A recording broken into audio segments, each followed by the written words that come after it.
Well, hello everybody, and welcome to the 336th edition of the Boxing Asylum Nuthouse podcast. I'm your host Steve Wellings, and joining me on the call so far we have Andy Patterson and Ozzy Smith, going over all the action from the weekend. Not too much around this time of year. You know what it's like in August, everybody. You get up in the morning watching a bit of ESPN, a bit of PBC, it's all going on. Yarde versus Kovalev's on next week. We were just talking about that off air, really intriguing battle. We'll be talking about it a little bit later on. Yeah, we're just trying to get the Mixler working at the moment. Hopefully it's going live. Yeah, I think it's going live. Let me know in the chat if you can hear us, guys.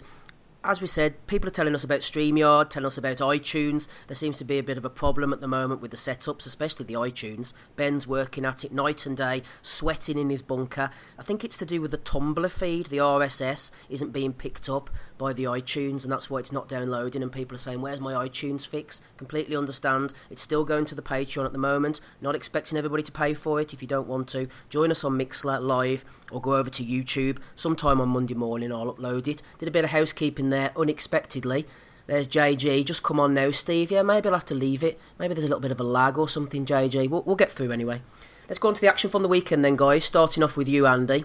This fight up in Scotland, we discussed it last week. Really easy to come by. It was on the BBC website. Nice, easy, first round job for Kash Farooq against Dwayne Winters. We felt that Farooq might win, but I for one wasn't expecting it to be this early. As soon as he tagged Winters, backed him up, made the taller man Andy go to the ropes and started attacking that body, he looked $1 million, Farooq. He's really improving, and I like the look of him.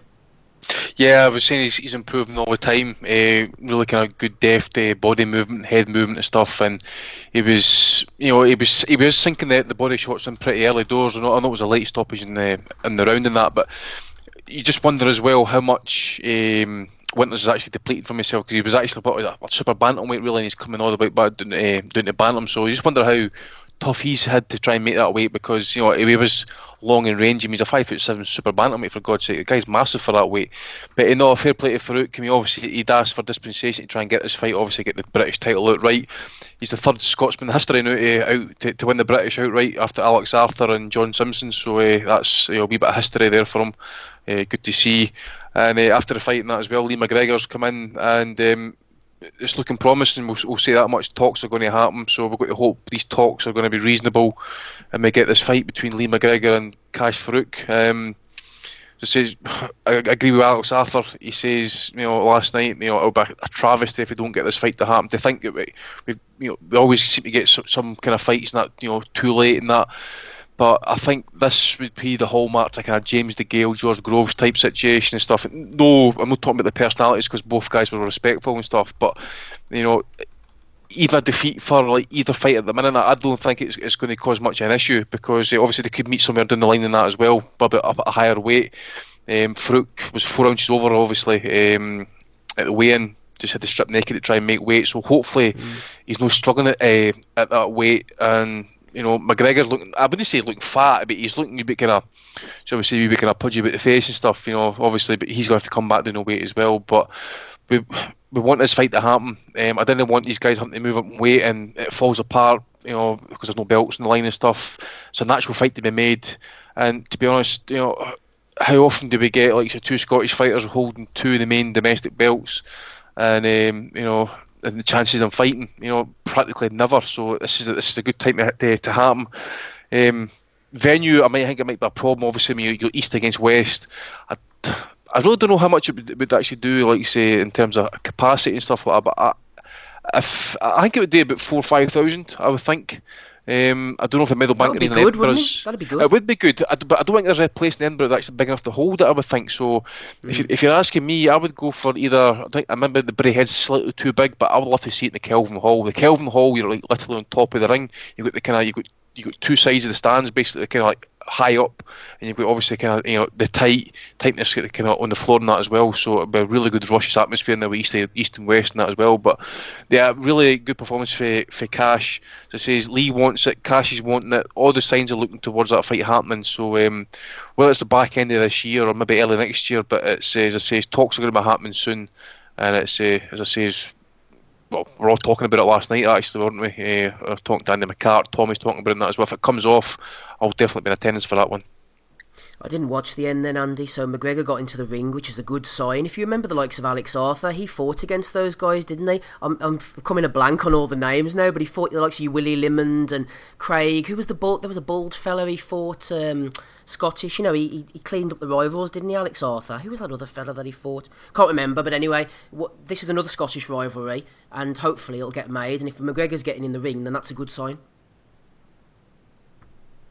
Yeah, as I say, sorry, I was on mute there. As I say, they came, as I say, they went in the ring and stuff. It's just BBC Scotland isn't that kind of like contrived ways or such. I always say about Sky doing that. But they says no, they just invited Lee in. They just basically kind of slightly discussed it. Alec Arthur obviously was the guy who's basically giving it the kind of the big push. Really, any natural fight fan wants this fight to happen. And obviously, Alec's been that actually as well. He's wanting to see it. Naturally, as a Scottish fight fan, I'm trying to think the guy you're talking about as well. Obviously, Craig Docherty. Craig Docherty, aye, the Doc. Yeah. Ricky Burns, obviously as well. He's got the win over that as well. But the Doc fight, I remember that one actually. I watched it a couple of months back actually as well.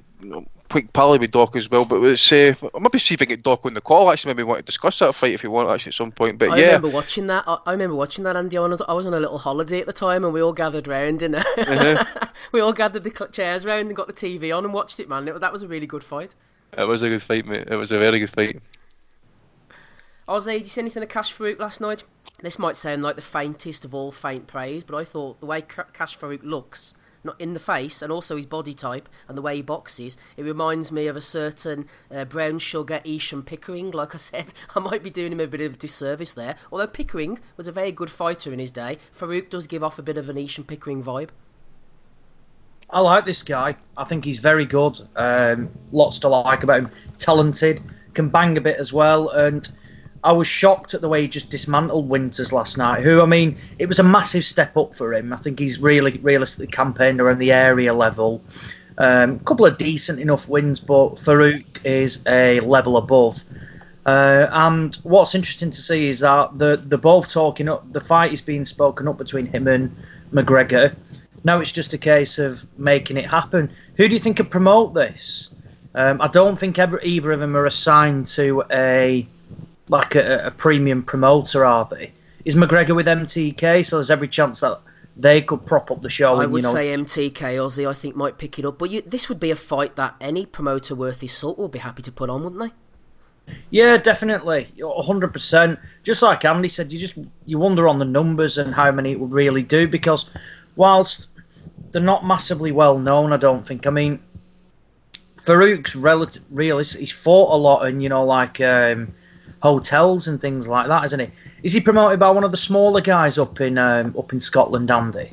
Ian Wilson, mate. I think Tommy Gilmore was the kind of main man up here for like the kind of small hole stuff and stuff. He retired, I don't know if it was last year or a couple of years ago and stuff. So I think he's kind of like maybe stepped in there. Ian's a kind of businessman, but he kind of like I think it's Gilmore's sons really kind of opted to kind of fully kind of like or keep Gilmore's kind of side of the business going in that really. Gilmore must be definitely late 70s, probably early 80s actually. It's quite interesting. I mean, I noticed Declan Geraghty was on that bill actually last night. Yeah, I noticed that. It wasn't that fight wasn't listed until after the actual fights had happened. I didn't even see that. What a random. I wonder if they're looking to wheel Geraghty out for some sort of belt on a show coming up, because it was, he's just got a routine win, but it now qualifies him, for a potential, like any sort of fringe title, and just to randomly wheel him out at welterweight as well. So he was quite above what he usually boxes at. I wonder if, he's got something in line in the near future. Yeah. Because, I mean, he was badly knocked out against Marco McCullough, but prior to that he was, I think from memory, he was up in the fight as well. So that was interesting. But no, back to Farooq. He's clearly a talented lad, and I agree that really what we should see next, I mean, for one, he's won the British belt outright, but he can then pick up the Commonwealth against McGregor if he can beat him. But a loss certainly isn't the end of a career for either of them, because the young, I mean, he's 23, what's McGregor? Similar age. A loss will not end their career at all. And you never know, it could be a brilliant fight and they do the rematch or something like that. It builds up. So, no, a talented lad, and a big congratulations for winning the belt outright, because not many fighters do that these days. I just googled Tommy Gilmer. He's actually almost 70, so I was kind of overshot his age a wee bit. Sorry, Tommy. You're writing him off there, Andy? I was a wee bit actually. I usually think about when these guys, the older guys, when they retire from boxing and stuff like that, they must be well up in age and that, because who the fuck gets out of boxing when you can make money on the back end and that, or make deals with the people knowing and that, I'm just looking at some previous cards, and Farooq's got previous with MTK, when they got to Scotland. Yeah. So it would make sense that if this does become an MTK fight, which is a brilliant fight as a headliner for a small hall show, it is. You won't get very many better than that. There's obviously no real big-time boxing happening in Scotland at the moment. Obviously, Taylor's been taken away, and it looks like he's going to be boxing in London next time. So it's potentially one of these two guys. If they do well up there, they can be, potentially get, start to build their own. The thing is with Lee McGregor and that as well is, I was quite surprised that he turned pro, because obviously, he was touted. He was very highly thought of as an amateur. He could be going to Tokyo actually. Probably would be one of our best hopefuls of winning a medal, probably since Taylor, going back as far back as McTaggart really as well, But definitely a talent. It's a definite 50-50 fight. Me and Tommy were talking about it last night and stuff. So was Andy McCartney, as I was saying. I can't call it. I know guys are saying like Lee is going to smash him up and stuff. I get that. Lee's probably got the more talented amateur background and stuff, but Kash is like improving all the time. He's becoming a terrific wee boxer puncher. And that he's maybe no like a big hitter, but his shot selection is absolutely brilliant actually. And as I say, Lee's a good boxer puncher in that as well. I just think it's got the ingredients are really, really good domestic fighting. As I say, if it's a close loss on the cards for either fighter, it's not the end of the world. As I say, put it this way, see after that, as I say, that the Gil Groves fight, can you imagine if people were wanting to see a rematch? I would imagine 2-3 years when they were champions, when the world titleists and stuff like that. That was an ideal time to make the rematch. So it's not mean to say that can't happen again up at a higher weight. Definitely. I'm just looking at they've been really well matched as well coming up. I was looking at McGregor, and I mean, a standout win there is that he stopped Thomas Asomba, who we saw a couple of weeks ago on that Matchroom card, and he battered Sean McGoldrick, who again was a talented amateur. And McGregor, he basically beat up Asomba, and he stopped him and got him out of there as well. So that's an impressive win. McGregor looks the bigger puncher, just going off records and things like that. Might be the slightly bigger guy as well, I think. Yeah. But Farooq can clearly hit. And he'll have enough power, to keep you off. It's, like not feather-fisted from where McGregor would be able to. It's a brilliant fight, a genuine 50-50, and one that realistically politics shouldn't get in the way. Both lads will make decent money from it, so there's no reason why it can't happen next at all. Ozzy, just while I bring up our first guest, do you want to give us the brief lowdown on Anthony Fowler, Brian Rose? I know you weren't here last week. Overall thoughts on that card, please? Oh, let me pull the card up. I was a bit disappointed with Fowler. I've got to admit, when the fight was first made with Scott Fitzgerald and Brian Rose, I fancied Fitzgerald to just beat the shit out of him. I think Rose is over the hill. I mean, we saw he lost a decision, lost to Matthew Macklin, who was well past his best. Rose has kept going. He had a big break, and then, I mean, I know he was above his weight, but for me, he got beat off Alistair Warren. So I thought this was a pretty decent fight for Fowler to come in terms of getting a name on his record, and basically if he could do a job and get Rose out of there. But he didn't. He just didn't. It looked a bit robotic, a bit unimpressive, really. He was giving it I think he's so focused on fighting Fitzgerald. He just needs to forget about that at the moment. I don't see an immediate rematch happening unless the money is just massive. So overall, I don't know. I was a bit unimpressed, but it's a win for him. Obviously, I touched on that McGoldrick-Asomba, which was a big upset. Martin Bacoli bashed up that Pereira, who went down like a sack of spuds, really, a bit disappointing. Ritson got a win, which again wasn't a shock. Big fan of Jack Cullen. He's one to watch for the English middleweight champion. I thought he beat up John Harding. To be honest, it was a good win for Cullen. And then there was the usual prospects rolled out, along with Robbie Davis Jr., who has since The fight between him and Lewis Ritson has now been made in Newcastle, so that's one to look forward to. But this was one of Matchroom's better cards, to be honest, this year. But it was a next-gen card, so it's one of those. It was okay. It was an enjoyable night, but we want to be seeing more of these and more competitive ones on Saturday nights. I think somebody said that if a show doesn't go ahead in September, it'll be 6 months since the last Saturday night fight night that wasn't on pay-per-view. Wow. So very interesting. Cheers, Ozzy. Delighted to welcome our first guest of the evening on the call. It's Connor Coghill. How are you, Connor? Yeah, good, thank you. Thanks for joining us on this Sunday evening. Let's get stuck straight into your career then, Connor. You turned pro in April 2018, 5-0 at the moment. Things are going pretty well for you? Yeah, everything's going well. Yeah, undefeated. Don't think I've lost a round yet, so yeah, 100% at the minute. And obviously you've got a big opportunity coming up as well. They're going to put you on the undercard of Luke Campbell against Vasyl Lomachenko. You must be buzzing about that. Yeah, absolutely buzzing.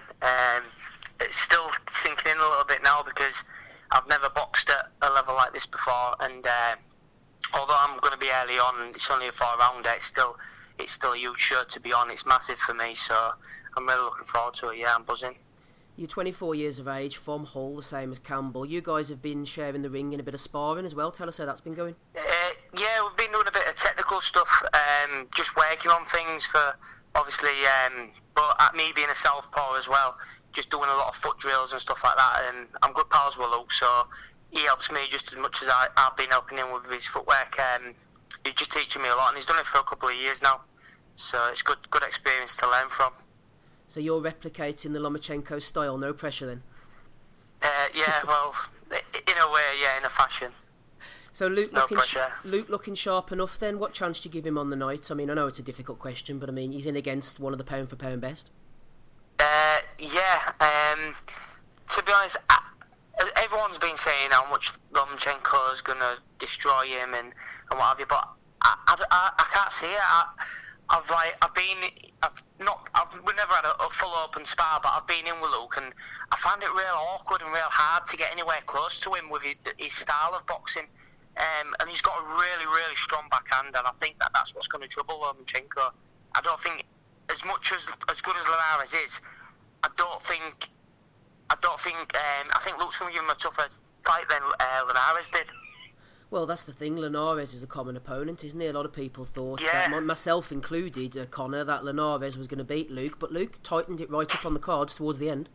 Oh yeah, well, towards the end I thought Luke might have won this. I strongly believe he did. If it weren't for the knockdown, then he definitely would have done. So it goes to show that Luke is up there with the best, and with the style that he fights at and his technical ability when it comes to like his amateur stance and the way he's technical with it. He had a great amateur record, Olympic gold medalist, so he knows his boxing. He works hard as well. He works hard, Luke, and I think that's what's gonna do it. I think it's gonna be it's gonna be a technical game. It's gonna be a game of chess, and I think that there's nobody with the mentality and the technical ability out there that's going to trouble Lomachenko more than Luke Campbell is. Mm-hmm. Over on Twitter, at Connor Coghill, everybody, it says there, Connor, chasing dreams one step at a time. What are those dreams in the professional career? To be honest, I'm not going to sit and say, I'm going to be a world champion, I'm going to be this. I'd be happy if I won a British. I'd retire an happy man. But then when I win a British, I'd probably say I want to win a European, a Commonwealth, then I want to win a world. So I take it one step at a time, and when I get to where I want to be, then I'll keep changing the goalposts, moving it further back. But at the minute, I'm just happy doing what I'm doing, and I've got a good management behind me, a good coach behind me, with Ray Doyle and Steffi Ball. So I'm in a good place. I'm happy. I'm fighting on the Lomachenko undercard at the O2. It's a massive show to be on, and not many people in my stage of my career get an opportunity like this. If it weren't for Luke, I wouldn't be on it. But yeah, he's done me a massive favour by getting me on there, and it's my time to shine, really, and just to show everybody what I'm capable of. Yeah, one of the guys in the chats agree with you. He says, Overbruv says Luke is going to surprise a lot of people with how well he fights in this. Yeah. Well, that's it. It's his technical side. It's not going to be a fight. And the one thing that I think Luke has an advantage of, Luke doesn't stay there puts his hands tight and lets someone get close and work. That's what Lomachenko has been doing for his last few fights. For every now and again, Crawler did it, Lomachenko did it. They cover up, they let Loma throw a few shots, and that's when he breaks you down. Luke don't let anyone. Look at him against Mendy. He picks his shots, then he moves, he gets off the ropes, he's gone. It's hard to get close to Luke, and I think that's what's going to trouble Lomachenko. Just going back to your career, Connor, what's your background in boxing and your amateur career and things like that? My amateur career, it was a bit up and down. I didn't really. I'd win fights, but I never went in the championships. I think I went in one championship. I went when I was 11. I went in the ABAs. Got to the finals, lost in the finals, and then I went into the elites when I was 18, 19. Got beat in the semis, quarters or the semis. And to be honest, as an amateur, I think I had about 65 fights, 150. I just didn't take it serious enough. I think I was young, and I didn't really realise what it'd do for me. You know, I knew I wasn't going to get to the Olympics or anything like that. When I got to a certain age, when I got to like 16, 17, I thought I'm not going to win anything from these amateurs. And I just didn't take it serious enough until I turned pro, and that's when I knuckled down and I started learning and working hard, and now it's just my full-time job. I don't work, I just concentrate on my training. Tell us about that process of turning pro then. You've made the decision, you go out looking for guys, they come looking for you, you have offers. How does the process work?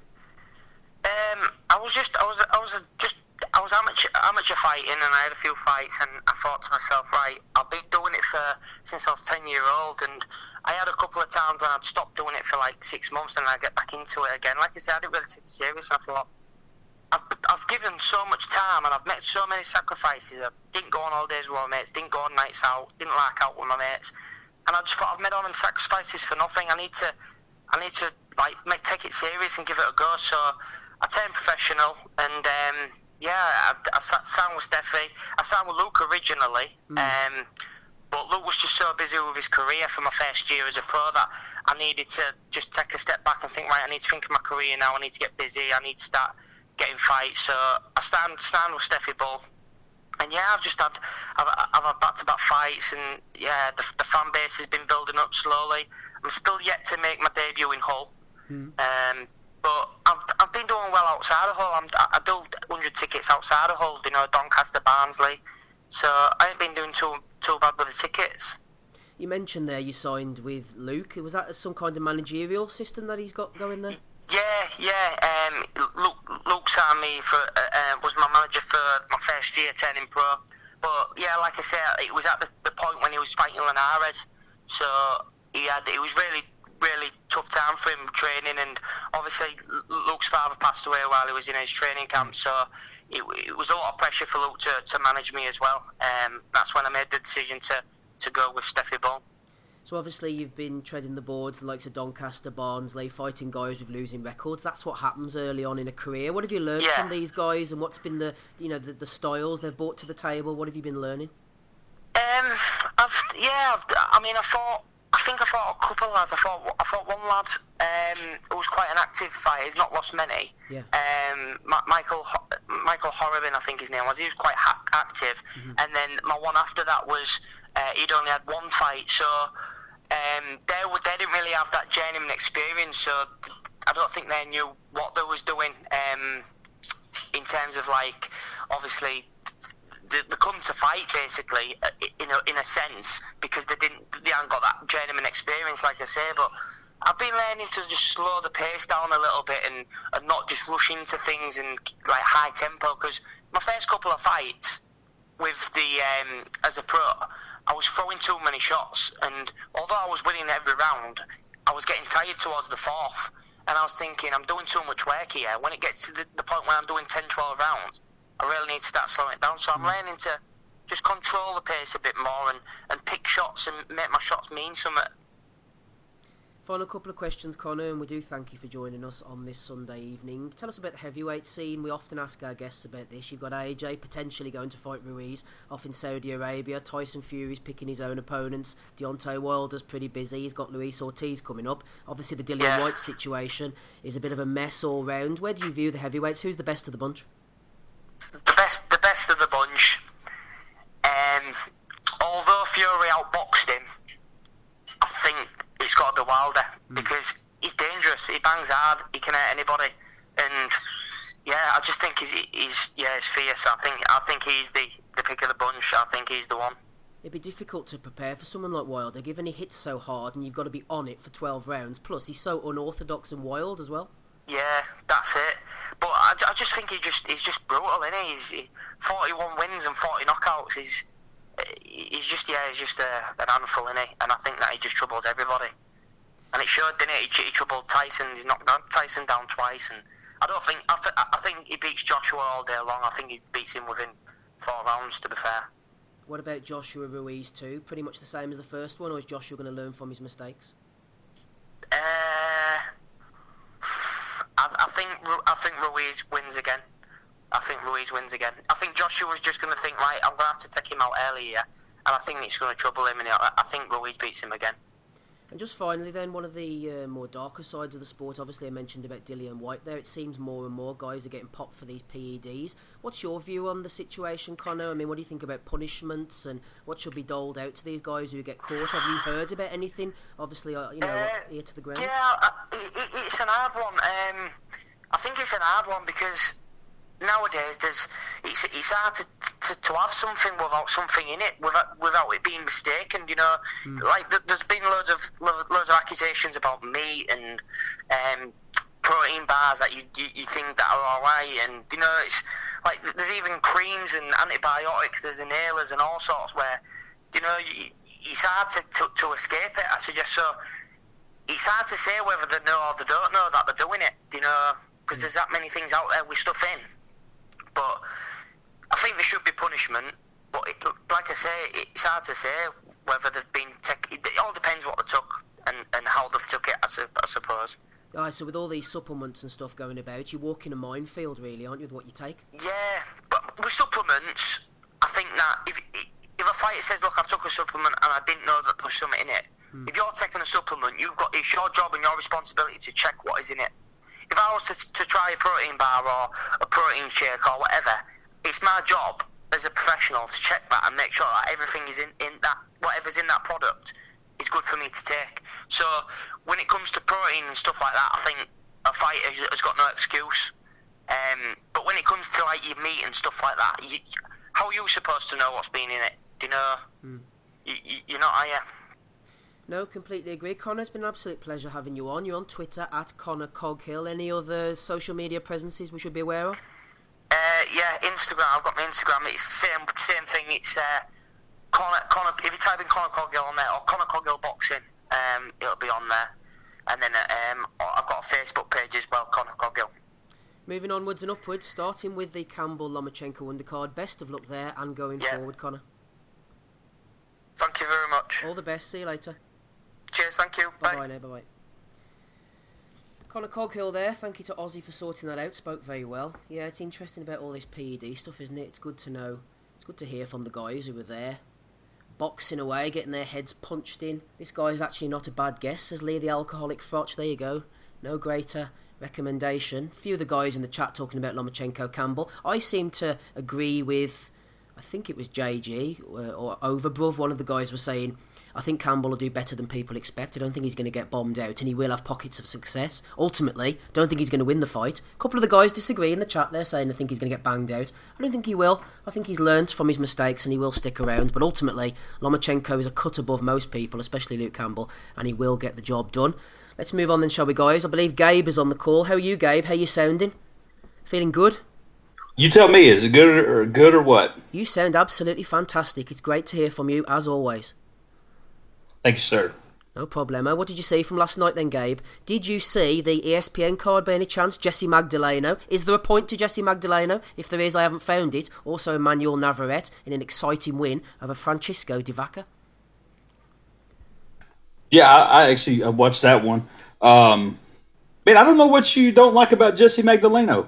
I mean, I think he's getting matched up, a little bit rough since he lost to Dogbe. But, I still think a Dogbe rematch would be worth it. And I think the style that he fights with and his overall ability could give Navarrete a little bit of trouble. if they were to match those two up. I think that there's a little bit of what you say. The pointlessness of it, I guess, would be. He's just not fighting the top line of competition. But if you look at the stable of Top Rank, I mean, I guess, with them being able to match up with Frank, then it makes a little bit of sense for them to try to get somebody else in there for him to fight. But I mean, realistically, I don't know who to match him up with. I mean, I will say I enjoy watching him fight, though. So I mean, overall, that was decent. And then Navarrete, won. I didn't see any reason to believe that he wouldn't. Kind of went as expected. The only thing that I really have to say about any of it was that I wish they would fucking fire Mark Kriegel off the ESPN broadcast. I mean, that guy is such a fucking knob. I mean, it's just terrible. What's he done now? You hear? I mean, he just always has like this big convoluted story about every fucking thing. You know what I mean? Like if I go to the goddamn grocery store, I went to the fucking grocery store. I've been dreaming of going to the fucking grocery store for 34 years, and it's going to be my moment of opportunity to shine and see if I'm a world-class lettuce buyer. Who fucking gives a fuck? Just stop. He's been told to do that, Gabe. Men. He must be being told to men. do that. Yeah, that's his job, though, isn't it, to provide the narrative? ESPN obviously told him to do that. Well, you have part of the problem too is ESPN is owned by Disney, so of course I'm not telling you not to tell a guy's story. I think that's part of the background that a lot of us enjoy about boxing is some of these guys coming from a hard luck scenario or having faced difficulties, and they find a way to overcome those things and have success in the ring and change their lives. And I do think those are good stories that should be told, but not everything is a fucking fairy tale. Jesus fucking Christ, well, come on. Gabe, why don't we start introducing fairy tales into the broadcast so you could have the time someone climbed David Diamante's hair, to get to the top of the tower, or you could have the time someone ate the poisonous PED apple, which made them fail a drugs test. that would work. Man, I just really don't even know what to say. I mean, the fights that they put on the ESPN cards are sometimes good, sometimes bad. But I almost just don't even watch them sometimes just because I know that fucking idiot's going to be on there making some big, long, drastic, drawn-out, dramatic story about fucking, how Navarrete is headlining his first card. Who fucking cares? 1 million people have headline cards through the years. Fuck. Just let them fight. Talk about something that's relevant to what's going on. Like let Teddy Atlas come in and rage about how the sanctioning bodies are fucked up, or bring in somebody that knows what's going on. I mean, they got Andre Ward. He's a pretty decent brain. Timmy Bradley is good. I mean, let them analyze the fighter styles. Do something different. I mean, it's just it continually every fucking card it gets old, to be honest with you.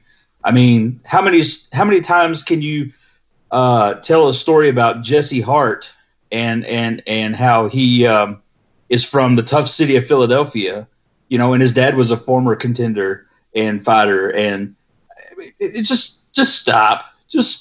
That guy drives me batshit crazy. Matter of fact, I actually had the card on mute most of the time last night because it was just that bad listening to it. The commentary whenever he's not talking is okay, but whenever that dumbass gets chimed in, that's it. And I think part of this though is because it's been kind of a slow few weeks in terms of stuff I've gotten to watch or stuff I really gave a shit about watching. So that kind of jumps to the forefront. Yeah. Gabe's patience is threadbare, everybody. As for Navarrete against Divaca, I thought it was quite a fun fight. Both men went for it. At least Divaca went down, swinging for the hills. I'm warming to Navarrete. I think he's a decent boxer. He isn't afraid to mix it up on the inside, despite being quite tall and having a good jab. And both guys went for it. If you're going to get knocked out in your world title opportunity, then you might as well go for it, and that's exactly what Divaca did. One of the guys against Mario Barrios did it recently as well. Anything from you on this card, Andy? We mentioned Navarrete there, Jesse Magdaleno, who's being built up as fodder. Not really that impressed watching him because of the level of opposition. And what about Janibek Alim Kanuli? He got a win as well. Another one to keep an eye on. Chris Van Heerden, Andy, one of the guys in the chat said he looked good as well. Did they? I didn't see Chris Van Heerden. I did see Navarrete. I was impressed with him. Good shot selections, uppercuts and hooks and stuff, and was a really impressive right hand. Obviously he stopped him up against the ropes and that, but I thought the right hand that he landed, the kind of right cross was pretty devastating after landing. I think it was 2 uppercuts or something like that he threw. It was just really weird to kind of lead off with 2 uppercuts and then land the right hand. Really impressive performance with Navarrete, and I think I'm right in saying he's got a place on the undercard with Fury Wallan, so fair play to him. Janibek, I think he's Kazakhstani. Folk will probably remember him actually beat Tony Fowler in Rio. I say beat, he fucking destroyed him. I think he dropped him. I don't know if he dropped him twice. Definitely dropped him once. Dominated him anyway. Guy's a beast, man. But I was watching this fight last night. I'm really liking the cut of his jib. Actually, he seems to kind of want to get into a war. He's a big guy for the weight. I wouldn't say overly big, but he looks like he's going to be a proper solid middleweight. He's only 26, southpaw, very aggressive, good power. So yeah, he's. I did read about him actually. He had a split decision win over Von Alexander. So I don't know. I need to go just try and look at that fight to see if it was maybe a bad night or whatever. And that. But I really did like the look of him. That McClellan guy backed off him a wee bit, and Janibek called him to the centre ring and stuff, basically kind of talking to him. And after he stopped him, actually, it was a pretty brutal finish and up against the ropes, and he's standing there kind of leering at him and stuff, kind of trying to stare him down and that. So maybe a wee bit of badass about him and that as well. So if he's going to be like that, then hopefully he's got the action to back it up, because I didn't mind fighters like that, providing they can actually get in there and fight and want to take it, but also want to stand in there when it's fucking really heavy weather. So I'm really liking the look of him. That was his 7th fight, I think it was. 7th. So 7th fight. So I think he's now ranked top 15 with one of the bodies, I'm sure. So I think it was for a fake belt there last night as well. So dare say we'll get a few more ranking and points, extra couple of positions and stuff. But certainly one I think is going to be one to look out for at middleweight in the next year to 18 months. If they're moving quicker than that, then it might be sooner. But I think Top Rank might just kind of hold off for the next year or so, and then maybe kind of make him a push for a title fight. But again, it depends. Obviously, Canelo's kind of the boss at that weight at the minute, so all roads to a title fight is going to have to lead through DAZN, Eddie Hearn and that as well at the point, and Oscar. Yeah, Mr. Alimankouli is only 26 years of age. Overbruv seems to be a fan as well. He won the vacant WBC Continental Americas middleweight title in his last fight. He defended that against McClellan, who had a decent record on paper. They're going to do something with this guy. I think he could do pretty big things. Tim Sue got a win on Wednesday night against Dwight Ritchie. Sue apparently now is chasing a fight with Jeff Horn, who in turn is chasing a fight with somebody else who I can't remember at the moment. Horn's fighting Zarafa, and he wants a shot at somebody. Can't remember. But anyway, Sue wants him.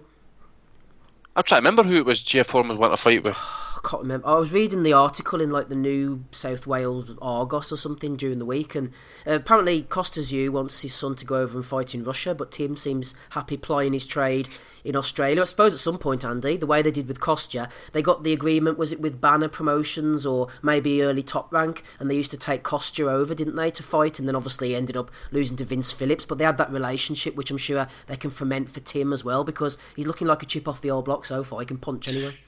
Well, yeah, at the same time as okay, I mean, if you look at his record, and that, there's some British observers will just see the name Denton Vassell, but Vassell was at that point, he just, passed. I wouldn't say passed it, I just don't think he was interested. So I didn't really see the point of taking him to Russia. I mean, what is the actual point? Seriously, I mean, he's born in Australia. Other than his dad and stuff like that, was he not born there? His dad. His dad was born there, and he moved over after the Olympics, didn't he? He got signed up in Australia. Yeah. I just didn't see. The point of moving them over there. To be honest with you, I think they're only talking about one fight, but I don't think it really needs to. It maybe Kostya's dream, perhaps, because Kostya always had a dream about fighting there, because he was going to fight Sean Bay Mitchell in Russia. I don't think it came off in the end because he became injury prone, didn't he? Yeah, well, they fought twice, didn't know Shambi Mitchell. Remember, was it the second Yeah. fight? It was no I happening in Australia. don't think and it that. happened in Russia though, as it was supposed to at one point. Yeah, as you say, Kosha towards the end was pretty injury prone, pretty brittle, and it's probably sad to say it, but Hatton probably got him at the right time in that as well. It was all said. I think it was Kenny Kayes said it to Trish Dixon and stuff. That if you lay it on Zoo and that his corner would pull him out because he's just too protective of him and stuff. As I say, but Tim on the other hand, he's okay, but as I say, I've only seen a handful of his fights. I don't know how far he's projected to go, but Australian boxing, I've seen a quick look at it and stuff. There is a few decent fighters coming through. Obviously, if you take the two Maloney brothers out of the equation and stuff, there's a couple other ones coming through, like Zoo. What's the other one? He was in the Olympic. He was at the Commonwealth Games. I forget his name at the minute. But as I say, but I just do not see the reason or the need or the point even to take Zoo to Russia and stuff like that. If it's his dad's wish. Don't live through your dad, or live through your son and stuff like that, because it just makes no fucking sense. Yeah, Overbruv in the chat says Kostas Yu is good friends with the Chechen president Kadayev, and also JG says he isn't. Who isn't he? Well, yeah, exactly. We'll be his friend as well if he wants to throw us a few pounds. JG says he isn't good enough for Top Rank to bring him over to the USA. He'll fade away. I'm assuming he's talking about Tim, but I'm not sure about that, JG. I'm not sure how good he's going to be, but Top Rank take anything they can get at the moment because of all the TV dates they've got. They're bringing Rob Brandt, for goodness sake. Junior Farr got brought over on one of the undercards. I'd say there's probably room for Tim Sue if that's the standard, to be honest. Anyway, Hamed's looking on the call. We'll try and entertain him if we can. Charles Foster is after Jean Pascal after beating Denis Grachev in Massachusetts on Saturday night. Shelley Vincent, looking lovely as ever, got a win. And Niall Kennedy, his unbeaten run is over. He lost to Devin Vargas, former 1996 Olympian would Vargas have been for America? Can't quite remember now. Anyway, anything from the weekend, Aussie, that took your fancy? What about Vinny Fagenboots? Vinny the Doorman? Johnny Gonzalez got a win over the weekend. We can't plug him, Andy, man. We need to let him die gracefully. Not literally, but I mean, this guy should not be fighting, in my opinion. 79th pro fight last night. Aye, fair play him. Why on earth? I don't know. Yeah, Vinny against Cesar Nunes, Aussie. Maybe Navarrete. Yeah. What else did you see, briefly? Did you say Johnny Gonzalez won last night? Mm-hmm. Yeah. Fucking A. I saw the stoppage of the successful stoppage by Fagenbutz, and he's rubbish. I just don't rate the guy. He's somehow built this 30-2 record, but yeah, he's not great. I mean, what's interesting now is he's been crowned the new IBO international super middleweight champion, which in turn means the IBO are trying to enforce Fagenbutz as the mandatory challenger to Chris Eubank Jr., which is an interesting tactic. Now, I mean, I think Eubank Jr. would absolutely obliterate this guy. He would obliterate him. Yeah, what did we say before the show, mate? I mean, seriously, we're being respectful here by saying this, but we can see a bad injury happening in this fight. Yeah. I mean, De Carolis battered Fagenbutz. Yep. Robbed him in the first fight as well. And he robbed him in the first fight as well, yeah. There's a reason they didn't go back for that third fight, because it would have made sense, really. Win the first fight, but it was controversial. You get knocked out in the second. If you really thought you beat him in the first fight, you would you'd go back for the De Carolis fight, and he wasn't. It's not been entertained at all. And like I said, I just don't think the guy's very good. But he's impressive. He's had 33 fights. He's only 23.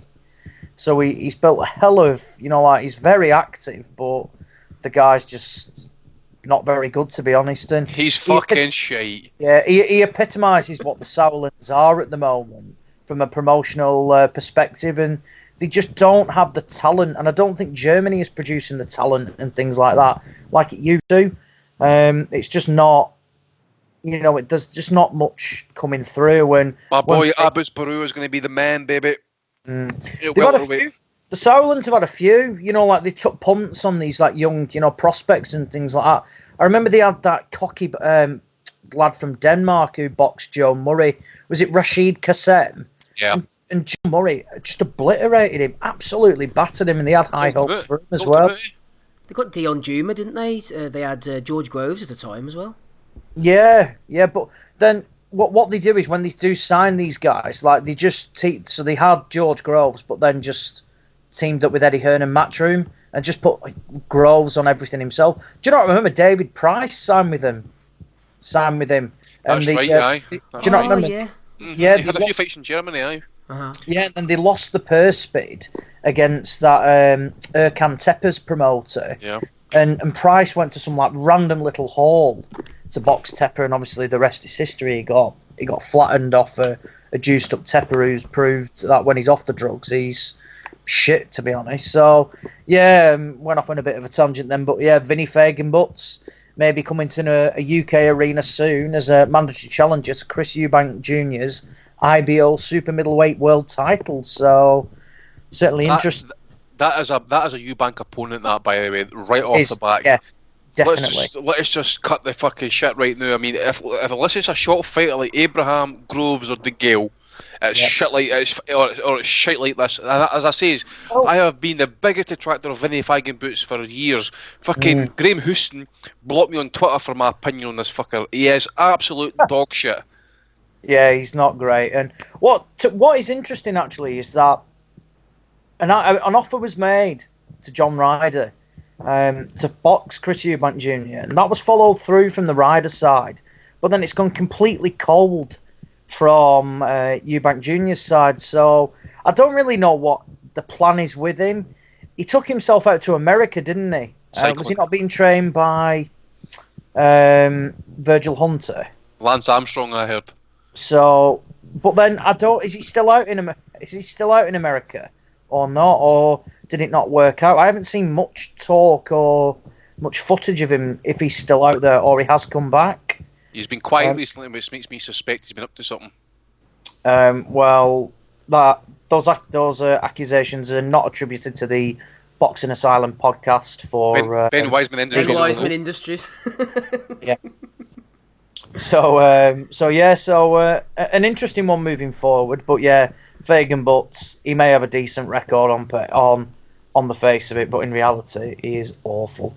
And that, to be honest, that's all I really saw from the weekend. There wasn't much to go at, really, was there? No, there was frig all. We've got a few questions, though, for this episode 336. Ozzy's with us, so is Gabe. Also, Andy's alongside me, Steve. Yeah, a few questions from the Patreon guys. Fights of interest next week. Smitho was talking about Yarde Kovalev. I thought he might come on tonight, actually, and have a chat with us about it, but alas, not yet. We'll be talking about Prograis Taylor soon. Also, AJ's recent comments about Lennox Lewis being a clone. First of all, let's go to you, Gabe, with a question. a question that came in over at patreon.com/Boxing Asylum from David Doyle. He said, Gabe, do boxing fans spend more time talking about promoters and politics of boxing rather than the actual fights? Is this a loaded question, Gabe? Well, if we answer this question, then of course that's exactly what we're doing.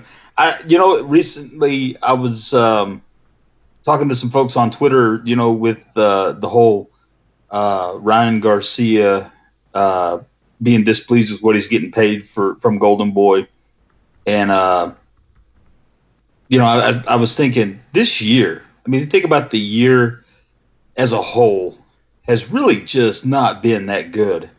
And it seems like whenever we're getting more consistent top quality fights that we maybe don't talk about the promoters as much, but in a year like we're having right now, that's the almost most consistent topic, because more consistently the issue is we don't get to fucking see what we want to see fight-wise because of promotional issues. And to me, that's the big issue. So I would say, yeah, there's a fair number of us that spend as much time, if not more, talking about the promoters than we do the fighters. And I don't really feel like it's necessarily on account of the fighters, but I think it's more to do with just the promotional issues that seem to hinder every major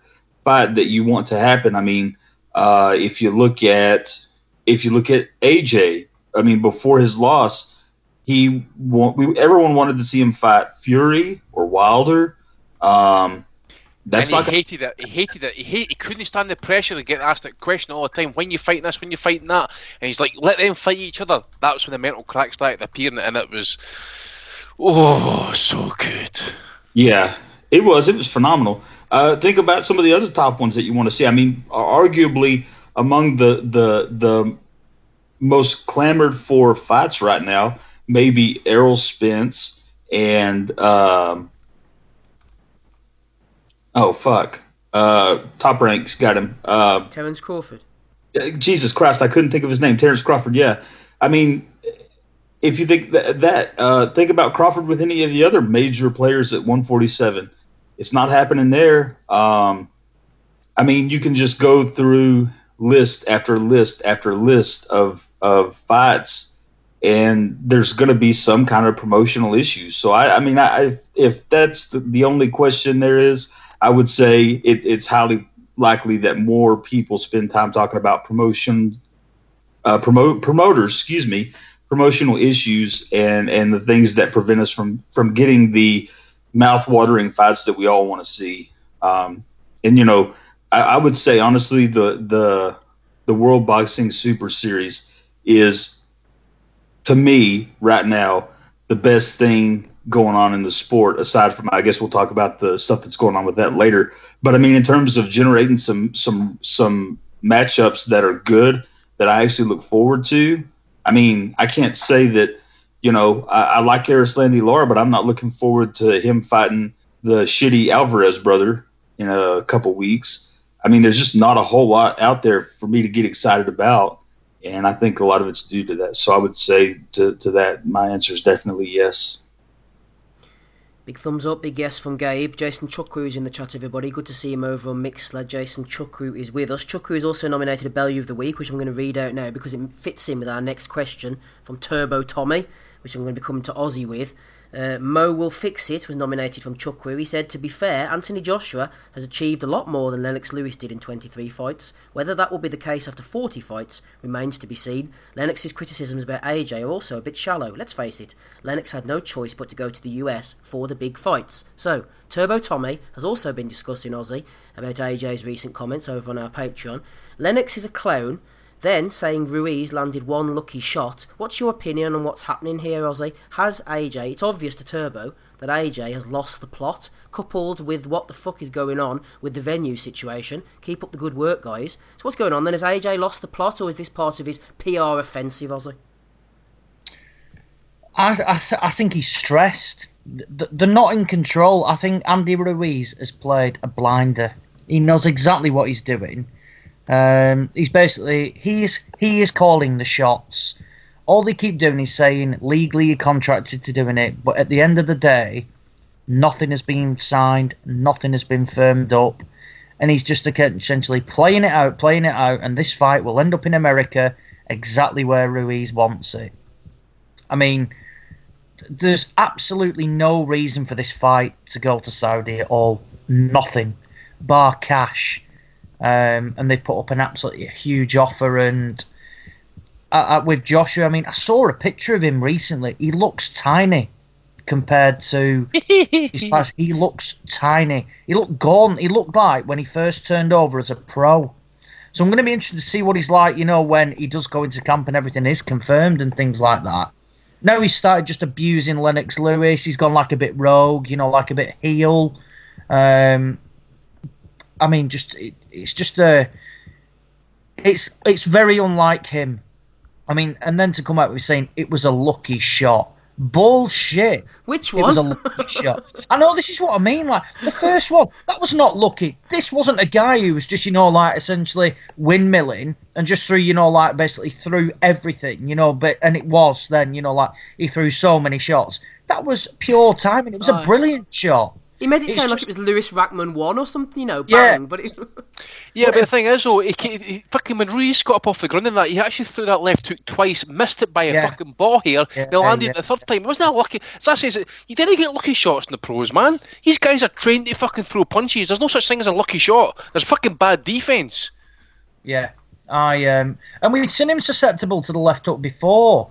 Vladimir Klitschko tried to line that up. Do you not remember when he dropped Joshua? What did he follow up with? He followed up with that left hook, and it missed. Him. It If missed that by left a hook paw had here. landed, if that left hook had landed, it would have been lights out then. Vlad had a So- vicious left hook in his prime, like. But then, can I counter that and then say, well, Joshua landed a lucky uppercut on Vladimir Klitschko to knock him down for the later on in the fight? Was that lucky? No, was it heck? Was it heck? And likewise, Ruiz wasn't lucky, and it's this bullshit because he got clipped. No, he got clipped and then he suffered a sustained beating. And now he's not in control. They may bang on like they are, but at the end of the day, they've confirmed this date, but nothing's come from it. They held a press conference without any fighters. It was just Eddie Hearn and the bloke from Saudi Arabia, and they just spoke about the need for boxing to be over there, and they have a duty to take boxing to Saudi Arabia. Do you fuck? Who is clambering for it? Nobody. Nobody's saying, oh, we should really get it in Saudi Arabia. This would be a great venue. Bollocks. Absolute bollocks. So, for me... Ozzy, did you see that article in the Telegraph by Oliver Brown? It was brilliant, wasn't it? Going about the Albanian radio seller. Yeah. Eddie of Arabia. He needs to get that copyrighted, by the way. Fucking quality. It was very good. It was a good read, that, and it encouraged people to... I think you tweeted it out, Steve, didn't you, the link or something? Yeah, but at the same time, you know, that what was his name again? Ollie Smith or something like that? Was that the same guy that fucked over Tyson with his views? No, this is a different guy, dude. Was it? All right. That was Ollie K, maybe, and this is Oliver Brown. Yeah, Oliver right. Yeah. The one who did the... Not Oliver Holt, it was. That's who it was. Yeah. Ollie Holt, that's who it was. It wasn't Oliver Kay, it was Oliver Holt. But no, it was what's it called? I think it's a bit of both. Have they done a bit of PR to turn it a little bit? Quite possibly. But at the same time, I think he's stressed. He's not in control. It's the first time he's really been in this situation from while he's not the B-side in the fight. He's definitely getting played like the B-side because Ruiz is calling everything. And he's just lapping it up. I think he's training away in America, loving life, working on things. And I think he's just laughing at them behind closed doors. And the fight will happen on Ruiz's terms. I always maintain that. And I don't see this fight going ahead in Saudi because Ruiz could just go, oh, I'm injured, I have a bad back, and it gets delayed and things like that. I'd be very shocked if any of the organisations tried to strip him. Apparently it's already been agreed that basically no mandatories are going to be put on him, so there's no reason why, he has to chuck any of the belts away. Therefore, IBF, I think Ozzy might be putting the squeeze on slightly, from what I read. Oh, I thought they'd come to an agreement with that. Oh, right, okay. Maybe that's since I read that. Yeah. Is it Pulev who's the mandatory for that? Yeah. Yeah, I thought I'd read that they weren't going to enforce it. You could be right then, yeah. It might have been the WBA, that quite possibly. I'm not too sure. But no, I think Joshua has lost the plot. I think he's stressed and he's not in control, and I don't think he likes it. Yeah, Turk_music sent it in as well. A lucky punch, a punch that was sent by the gods, said Joshua in The Untold Truth. He was talking, I think, to Anna Wallhouse. I don't know if you saw this, Andy. I only watched it on AFL because I was doing a bit of work for an article. Gareth A. Davis. I mean, what is AJ going on about? Is this pseudo-philosophy? He's just talking absolute shite. I mean, there was nothing tangible. There was Gareth A. Davis. Now, to talk the most shit when Gareth A. Davis is in the room is quite the feat. So well done to Joshua for that one. And there was another fellow with a William Hill cap on. And AJ was just coming off with aphorisms and these motivational quotes, and he's just talking absolute bollocks, basically. Yeah, I think he's trying too hard. He's trying to kind of, again, this is all part of a journey. He's been humbled, and he needs to kind of rethink things. He's obviously been reading inspirational quotes and all that sort of stuff. Probably, I don't know. End of the day, that JD Sports interview that he gave, the title, the truth as to why I lost. And with the iPad going through it. Oh, my fucking God. Listen, mate, the truth is this. You got clipped with a left hook and you never recovered. And you got sustained beating, as Ozzy says. The way people are going on here, especially some people, there's a lot of revisionist history. And one thing that fucks me off is people who try to rewrite history. Because, end of the day, that guy, he got beat down and quit. the way people are fucking going on and carrying on here actually is like he basically lost a close points fucking victory, or the fight was stopped too fucking soon. It's insane the way people are going on about this. As I said last week, I'm not really politically kind of motivated as to about where this fight's going to end up and stuff like that. It's, at the end of the day, it's the biggest prize in sport. It goes to the highest bidder.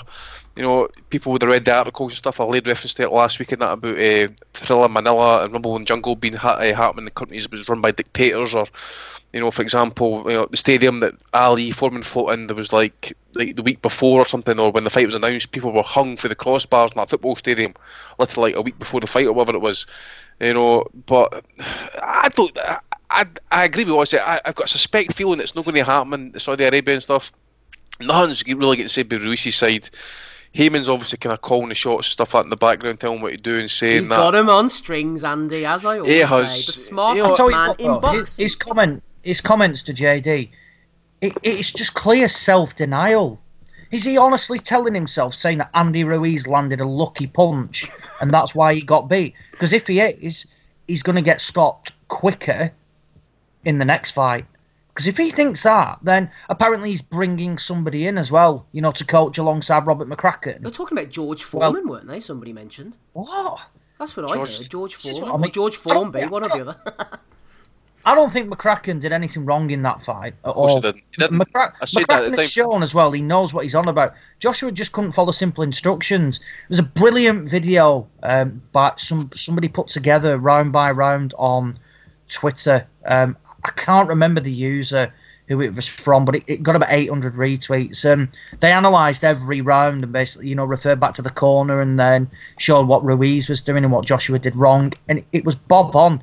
And it fully supported McCracken from a perspective of how it showed that basically Joshua just ignored his instructions and he couldn't follow through with them. He was asking for instructions as well. Yeah, and he was like, what? After round one, he literally went, what do I do here? What do I do? And I'm thinking like, all the garbage came out about how, like he had a bad neck and he was having a massage and it was rebuffed. To be fair, it was rebuffed and they said, he had a great camp and things like that. But he had a great camp, yet they're bringing somebody in now to assist with him. Does that not show already that Joshua's not now 100% with McCracken? Who's going to run the corner? Who are they going to bring in? Well, it was suspect at the start, mate, when they had Sims in the corner for the first how many fights his pro career. Well, that was because McCracken was aligned to GB, wasn't it? And he wasn't allowed at the time to do both. But at the same time, if Josh was this big star, though, he'd be demanding that McCracken. Yes. I don't think he knows, lads. I don't think he knows what he wants. I think he's all over the place. He's mentally fragile. I said it at the time on the night, and I'm not saying this to knock him. He looked like a little boy in there. He looked like the kid from the streets who's been thrust into this outrageous situation that he can't handle. And I don't think he knows what to do. That's exactly what he is.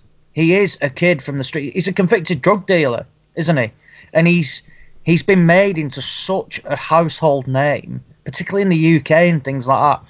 I mean, I don't think anybody could have predicted the way he is, the following he has gained.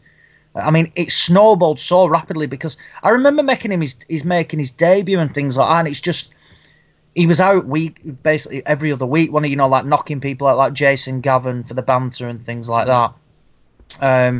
And in reality, when he was taken out of his comfort zone, which is weird because, boxing in front of 80,000 people and stuff like that, it's a hell of a lot of people. But when he was taken out at the back of the line, you strip it down, he was in there on his own, and it's like he didn't want to be there. He didn't know what to do, and you strip it all back, and he literally is basically just somebody a kid from the streets who, as all this is new to him, and when the going got tough, he absolutely capitulated. He chucked it. Yeah, he did. I mean, he was moaning about the referee, saying, he was waiting for him to put the mouthpiece back in the corner. He wanted nothing of that. It's absolute bollocks. And like I said, this self-denial, are people honestly telling him, saying it was a lucky shot? Because if that's the case, he'll get stopped brutally. Well, that's the thing, mate. Next time round. I said that after the fight, look at that. After the fight, he'd put a post through on Twitter or Instagram, whatever it was, and him with his team, something like 40 people and stuff like that. You just know that he's getting told what he wants to hear, not what he needs to fucking know, right? And I'm sorry, he's not going to adapt, improve, or add parts to his game in the next 3 to 4 months in time for Andy Ruiz. It doesn't happen like that, right? As you say, the way he's looking at the minute, he's looking skinny. It looks like he hasn't worked out in a long, long time. So maybe that's what it is. He has just dropped everything. He hasn't done any weights, hasn't done any boxing, any cardio and stuff like that. He's just let everything go, and he's just going to start picking it up. Maybe he's went away and done a wee session there in Dubai. You know what I'm saying?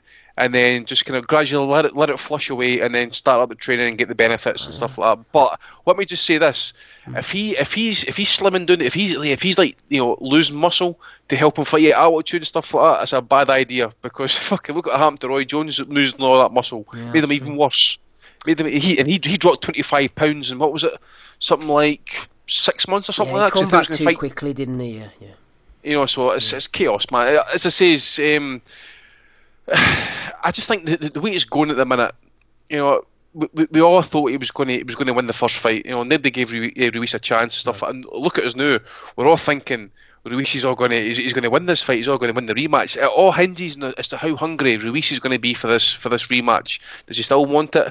Has he got the big payday in him and stuff like that? Who knows? But the way Josh was acting is, he doesn't give a fuck. He's want one more payday before he calls it quits. That's just the way he's coming across. I just think, Andy, there's too much going on. You mentioned all those guys. He's doing these interviews. He's got all these hangers-on, like Riddick Bowe hangers-on about. You've got Sky in one corner. You've got Eddie telling him a different thing. You've got DAZN. They're going to be poking from over the pond saying, come on, he's our big ass. He's getting pulled in all these different directions. He's got more voices in his head than a flipping schizophrenic on a period, man. What's he supposed to do? Well, the thing in the day is this: who told him? Because it was his own words. He says, well, according to Eddie anyway, he said he wanted to have the rematch in New York, right? All of a sudden, the fight had to be in England, and now all of a sudden it's in Saudi Arabia. Take it or like it. They're like, well, what the fuck's going on here? It's clear. It says nobody knows what's actually written in that contract about the rematch, right? But there's a lot of kind of speculation and stuff, and who knows? But I just don't know. I mean. You just don't know if you want to believe Ruiz. If Ruiz is saying it's not happening, then you want to think, okay, it's not going to happen there, because it's a pile of fucking nonsense. I think just to kind of take a fight to a country that says, is it going to be worth the backlash? It no matter to Eddie Hearn. It no matter to Anthony Joshua. Money is king, as I say. Andy Ruiz won't give a fuck either. But I think if he's not wanting to go to Saudi, I think he knows that the dice is going to be stacked against him and stuff again, so he's wanting the most leverage possible. The way Gareth A. Davis was talking about is to maybe throw an extra couple of million at him, and he'll be happy to take it. He might be a guy of principle. Maybe it's not about the money. Maybe he's wanting a fair shake. Well, on the money, Ozzy, tell us about the Saudi Arabian thing, because obviously at the moment it's going to the highest dictator, the highest bidding dictator. Yeah. So is there an element of a cash out here? Are they thinking we need to get as much money as we can off this guy? Because, I mean, he's not finished by any stretch of the imagination, but as far as the upper echelons of the division are, Ruiz beats him for the second time. He's a major player. Wilder's a major player. Fury's a major player. AJ's tainted. Is there a cash out element here? I don't see that. I just think from the promotional side, they're massively money orientated. I mean, you look at the comments from his team coming out when they got beat, and it wasn't a case of, he's going to bounce back. The first thing they reference is how good it's going to be from a commercial perspective. Was like the story coming back. And I'm thinking, they're just cash orientated straight away. Anthony Joshua has earned enough money now never to box ever again. I mean, I'm seeing numbers like $50 million for this fight.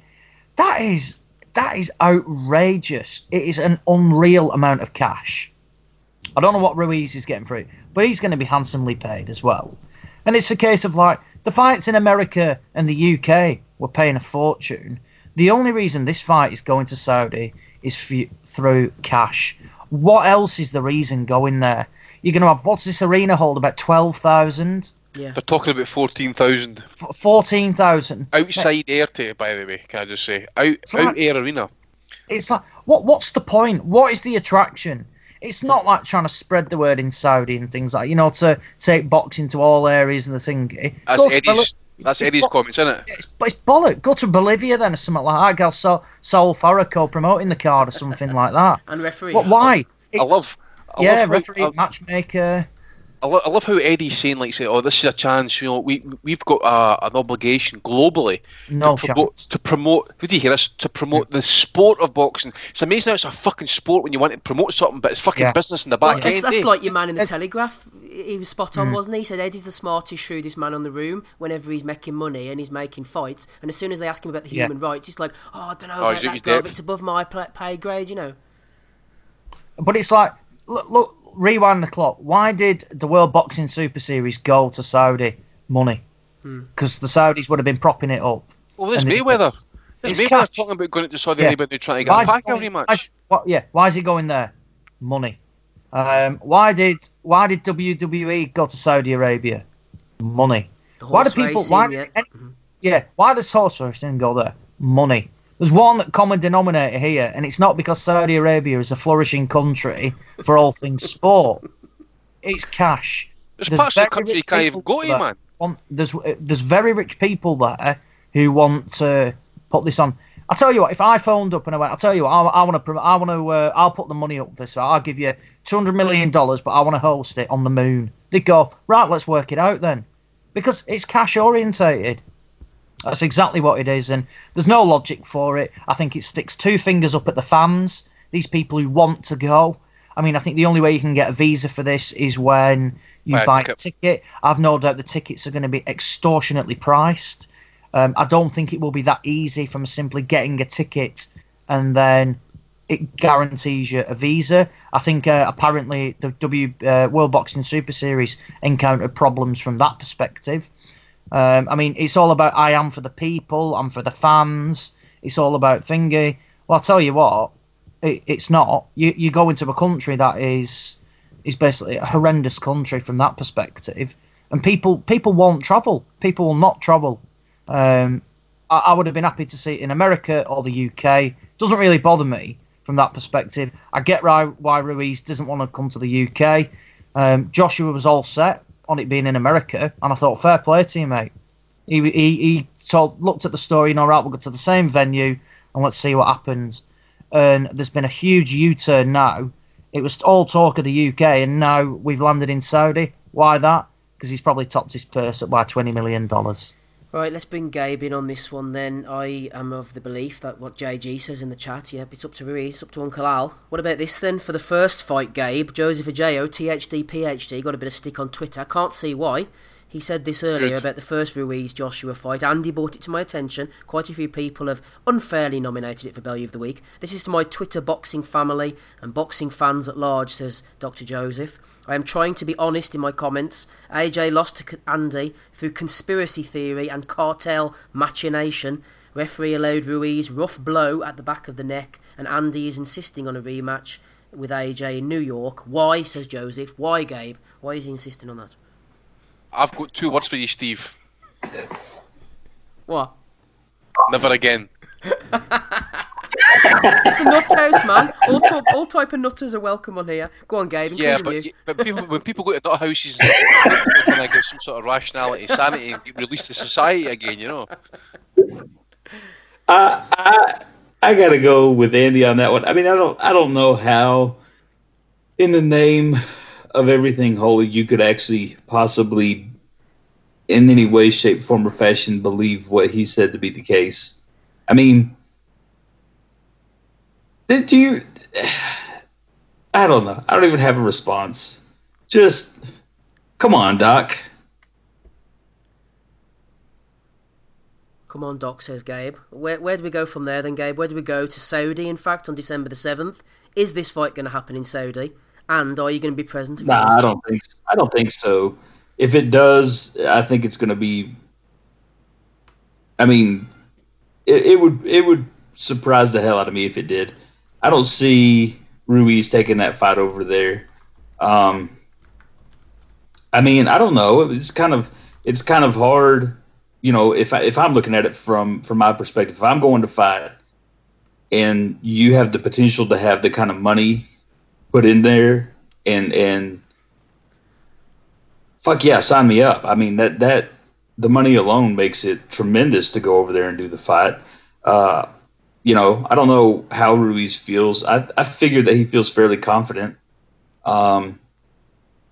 Seeing the state of AJ, I would also feel pretty confident. I mean, I don't think there's any reason, honestly, for him not to. I don't know, for some reason, in his own mind, I don't see him feeling like that's a good option. And so I don't think it will. I mean, I think Ruiz is calling all the shots here, and he's making all the demands, and he's dictating terms to Eddie and Gage. And, you know, I don't know where it'll happen at. I mean, I guess they could go back to Madison Square Garden.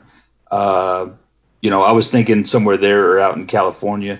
I mean, to me, it really doesn't make any difference. Just go ahead and get it over with. Get the fight done and go on, and let's see what Ruiz does next. Because at this point, I don't feel like Gage is going to do anything to beat him.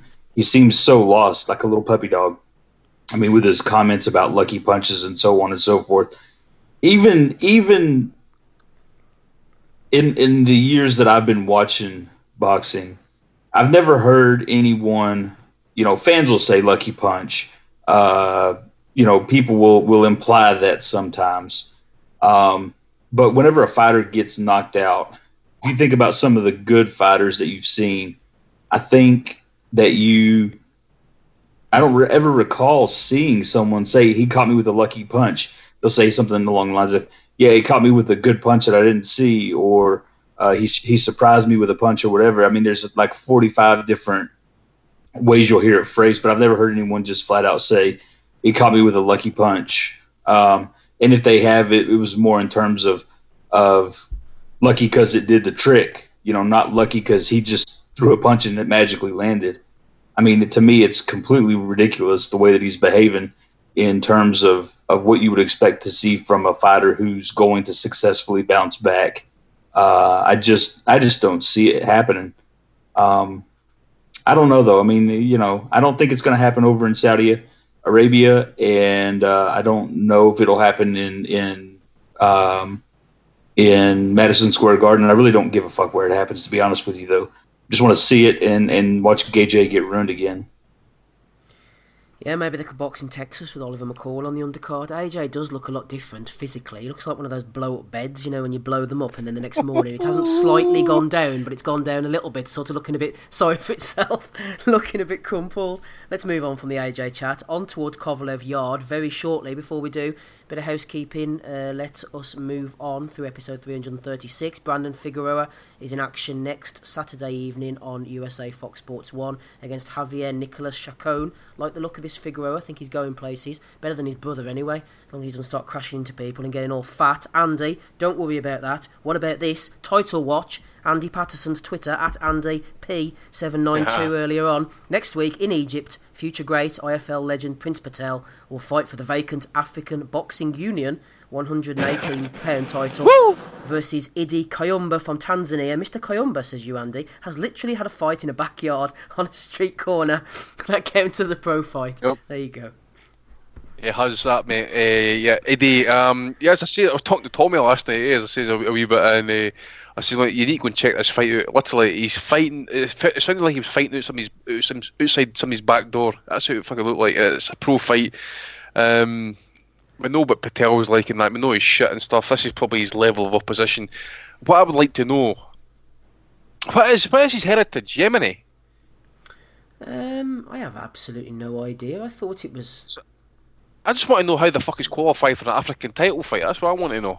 But this is boxing, so nothing makes sense, does it? Yeah, sure, who cares, man, as long as he pays the fees. Well, Yemen wouldn't get him into Africa, would it? You wouldn't have thought. Not sure, Andy. It doesn't say. He's from Blackburn originally. Yeah. He lives in London. Not sure now. Yemeni does sound about right. I'm going to get Coogan a phone later on, actually, see if he can maybe shed some light on the situation, because it is a bit of a weird one, like. I might cave his head in, who knows. Yeah, so I just thought it was kind of weird. It wasn't a weird title watch, because obviously the African boxing title is it's a regional belt, obviously, but as I say, I just found it kind of weird that he's fighting for the vacant title against some fucking Tanzanian fucking road sweeper and that, eh? But it just says Patel and that, he's staying active, better than some of the fighters, I suppose, nowadays, but I would just love to see him get beat actually to see how it goes. But this guy is fighting. To be honest, I watched 10 minutes of his fight last night, and I still couldn't figure out which one was which actually, because there was no commentary, there was no introductions. It was basically like, say, ring the bell and the fucking cunts got on with it. So he might be a southpaw, he might not be. I'm not too sure because the box rate doesn't tell if he's a southpaw either. But one of the guys in the video was a southpaw. And I watched the next fight, and it was two guys were southpaw, so I still didn't know who the fucking opponent was or who this guy is yet. So hopefully it comes up on ITV pay-per-view. I know Dave Lee's got it on record. Maybe buy 2 or 3 copies, maybe share it with the boys and that. Who knows? We'll wait and see. Lee the Alcoholic Froch says he's Indian, so I think we've cleared that one up. He's Indian. He's Indian, is he? He's apparently so, according to Lee. Yeah. Yep. So he's actually Asian, so how the fuck's he fighting for the African title? And well, as Lee also pointed out, anyone can fight for the regional belts if they pay the fees. Simple as that. It's simple as that in Africa, eh? Money goes a long way. Yeah, Martin Lots of dollars, baby. Ah, exactly. Martin Bacoli won the Polish title, as he did. Hey to Dave Lowback, full of hate, full of bile, full of MMA viewing. How are you, Dave? Keeping well on this Sunday evening, or Sunday afternoon? What time is it there, Dave? It is 4:25 p.m. Eastern Time. And you're stuck talking to the likes of us. I see you've been keeping up with my tweets, knowing I'm following in the MMA game. Yeah, it was a hell of a card last night. Better than anything boxing had to offer. Is your mom there? No. No, fuck. I know you miss Cindy. We do miss Cindy. We do miss Cindy. What about next week then, Dave? Anything that interests you? If not, do you have an opinion on this AJ Ruiz Saudi Arabian situation? Well, this week has really not been a good look for AJ to me. He's come across like a jilted lover, as though like Andy Ruiz has been cheating on him with somebody hotter. He really sounds like a bitch. So he's calling it a lucky punch. He's saying Lennox Lewis is not worthy of respect. Oh, Lennox Lewis is a clown, are his exact words, and he doesn't respect him. He's really not showing promising signs for a rematch with Andy Ruiz, or for just his future career in general. I think in the Nuthouse interview he also said something like his legacy was going to be sitting back and watching others go on and accomplish great things. Like, is he ready to be done already? I don't know. Not a good week for AJ in terms of optics for me. Looked like a wee bitch. I have enjoyed the banter though, as far as the backlash he's gotten. There's also a video going around on Twitter. Many of you may have seen it a while ago. It was when Wilder was kind of just starting out, and Lennox Lewis is in some hotel parking lot teaching him how to throw a jab. I remember that. Yeah, it's pretty funny. And now, of course, Lennox is probably on Team Wilder because of his network situation, but still, none of his criticisms about Joshua have been like especially aggressive or untrue. Joshua seriously has some things to work on, and it sounds like he's more interested in this whole social media game than focusing on his boxing. There was a clip of him hitting the pads. He still looked like the same stiff old robot as ever. I was told the video was from like his recent camp, but it could have been before his last fight. I'm not exactly sure. Like, I didn't date the clip, but yeah, I heard it was from him in training recently, and he did not look great. So next week we got Kovalev Yarde, right? So that's pretty good. I'm Team Kovalev all the way. I don't even know anything about Yarde, but I've seen him fight like once or twice. But like against opposition that doesn't tell you anything against him. I don't know anything about him personally, but I do know his manager's an annoying cunt, so I'm rooting for Kovalev. Rooting for Kovalev, we'll be talking about that very shortly. Stay with us, Dave, for as long as you want. Everybody go over to British Boxing Blog on Twitter. I was talking about the Yarde Kovalev fight during the week, and they said, fancy backing your conviction, Mr. Wellings. It was a tongue-in-cheek pick for Anthony Yarde, trying to use Spencer Fearon's words against him. Have a look at #round for pound, says British Boxing Blog. It's britishboxingblog.co.uk /round for pound, free to play. Some cool boxing stuff to be won, plus £100 of our own hard-earned cash up for grabs. We're not getting a cut or anything of this, but I'm just giving them a little shout out. So there you go, British Boxing Blog on Twitter. If you want to I don't know if it's betting or playing for cash or doing predictions, like a prediction league, I think. Go over and give them a shout out. I'm rubbish at that type of stuff, but there you go. Right. What was your commission for that, Steve? Yeah, well, I don't know. Hopefully I'll get some now, Andy. What do you think I should hold out for off the boys for doing that? Bit of an affiliate?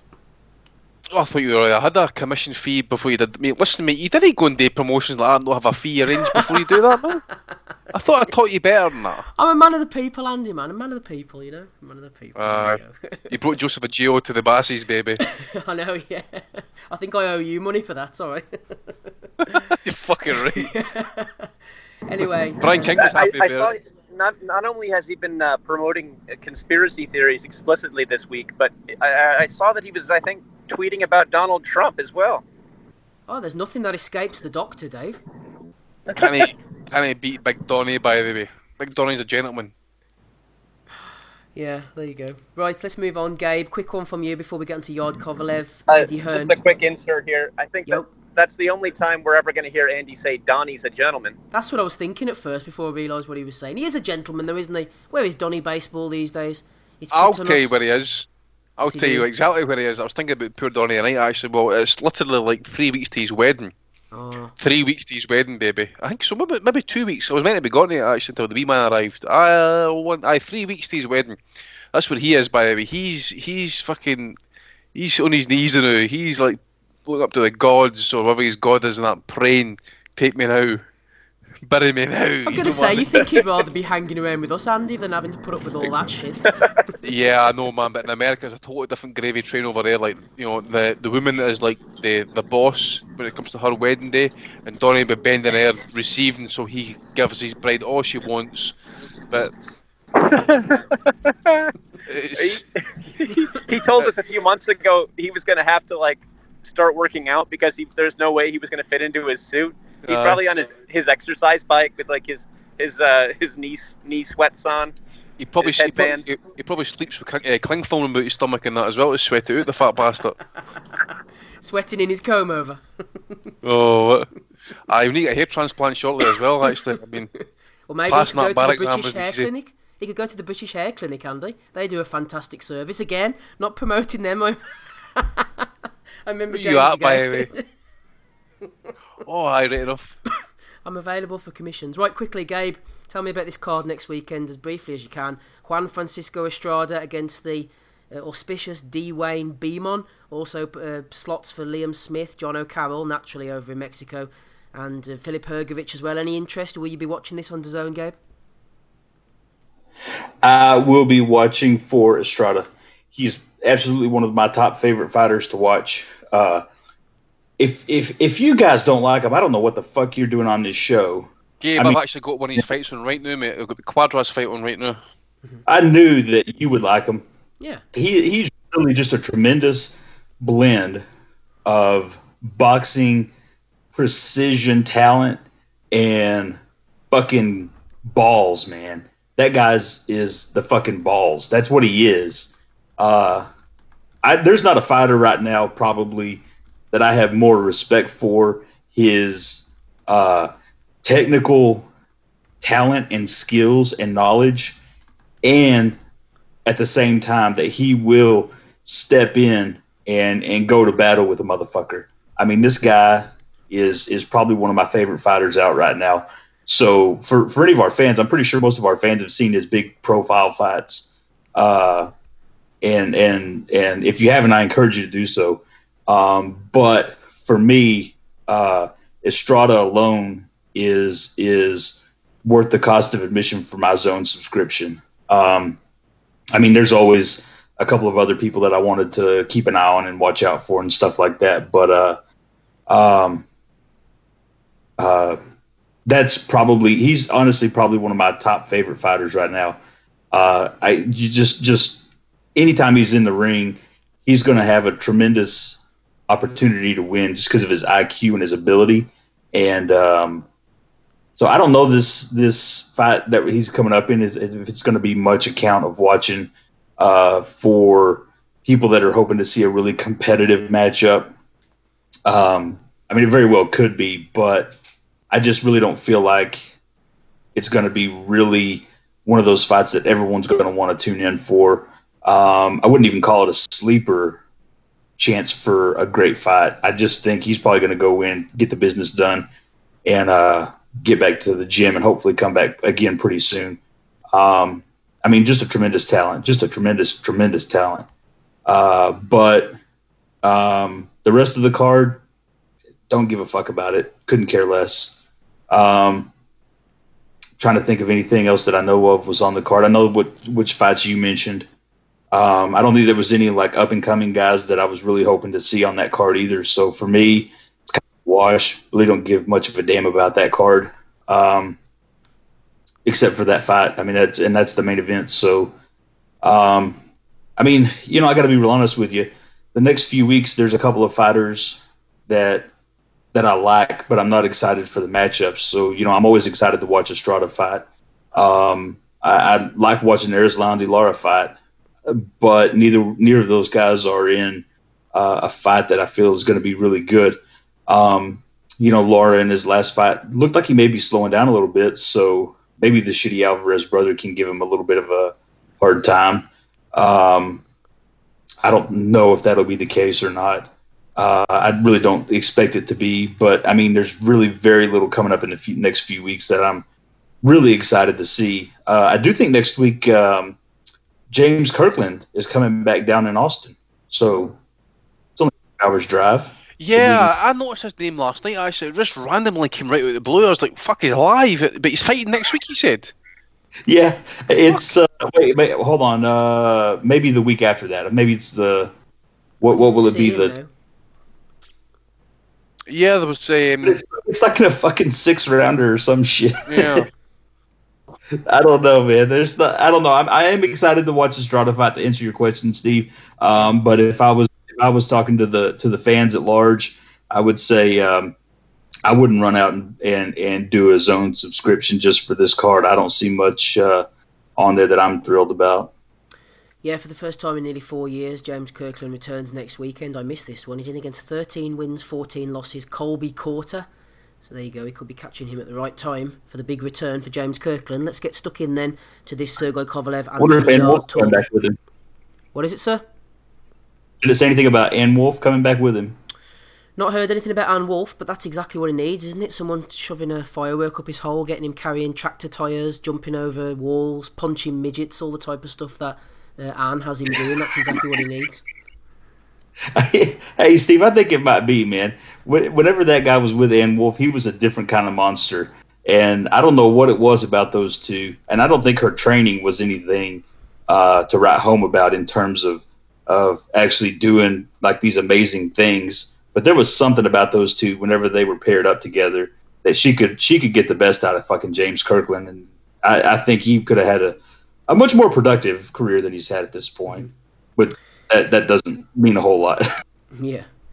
Jason Chuckery's in the chat. I the Nuthouse going to talk about Lawrence Okoli aiming for greatness. Absolutely not. Let's get on to the Kovalev Yarde fight over in Russia. The guys on the panel won't be able to hear this little 10-second clip where they're talking in the chat about Spencer Fearon. So let's jump right in with a Spencer introduction. Bear with me. You know what? Allegedly, I heard from a good source.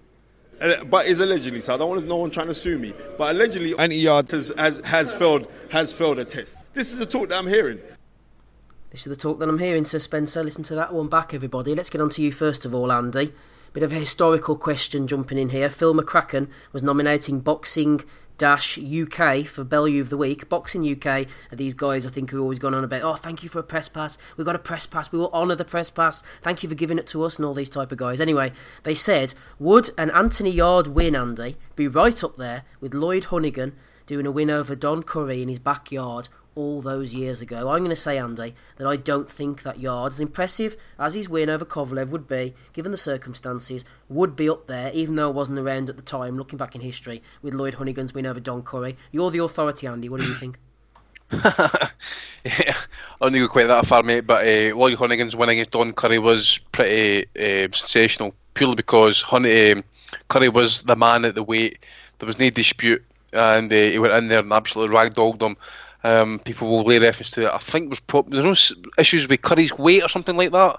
I can't remember off the top of my head. Cobra was a little bit tight, I think, wasn't he? But he wasn't right up there as pound for pound at the time. Yeah. So best British wins, I'd need to say probably Alan Minter beating Antifermo, and John probably Ostracy against the late Yep. Jose Napoles. Exactly, I was just going to throw that one in there actually because I was just going through my Twitter feed there and his name popped up. That just came right to my head there. And not just that, mate, he went to Mexico and beat him at altitude as well in the Mexican bull ring actually as well. So it was a great win by Stracy, but he got ruined off Carlos Palomino. Actually, it was a brutal fight. That body shots were horrific. So what And our about very Anthony own then, Andy? What about Yarde going over to Russia then? I was going to throw in Ken Buchanan against Ismo Laguna as well, but Good one. it would be an upset. I wouldn't throw it in the same sphere as what I've just mentioned there at the minute because these were like legit champions and these were like proper champions, no titleists. These were champions. A lot of variables and a lot of question marks in this fight actually. Obviously, if you go to Yarde, for example, the question marks are: can he take a shot, especially off a power hitter like Kovalev? Has he got the gas tank? And what's he like after 7, 8 rounds? What's he going to be like in the 10th, 11th, 12th round if it goes that far? So that's the question marks for Yarde. What's Kovalev's question marks are is what the fuck's been going on in the background? We don't know. Obviously, there's been suggestions that he's been fucking around with alcohol, slapping women about on flights and stuff like that. No training. If this is all true, then obviously there's alarm bells ringing and stuff. But even with that said, I would still need to think that Kovalev is still taking his fight seriously to some point. He's no shot as to what someone was telling me during the week and stuff like that, because I think the Alvarez rematch proved that he's no finished or done at this point. He's still got a wee bit to offer. He's maybe no longer prime. I think we can all say that, but he's still got enough experience about him to be a major threat. Come on, we've got to be honest here. I mean, you can look at Kovalev's record. You can say, oh well, he's fought bums coming up before he got beat off Ward and that. But at the same time, he's beat Pascal, he's beat Hopkins. I'm getting feedback off Smiddle if he can mute yourself now, mate. Ward, Sabransky, Alvarez, Chilemba. I mean, these are guys who have been like long-standing contenders at light heavyweight. So I think we've got to give him the champion's respect at this point, that he has got enough, even at 36, to punch through Yarde.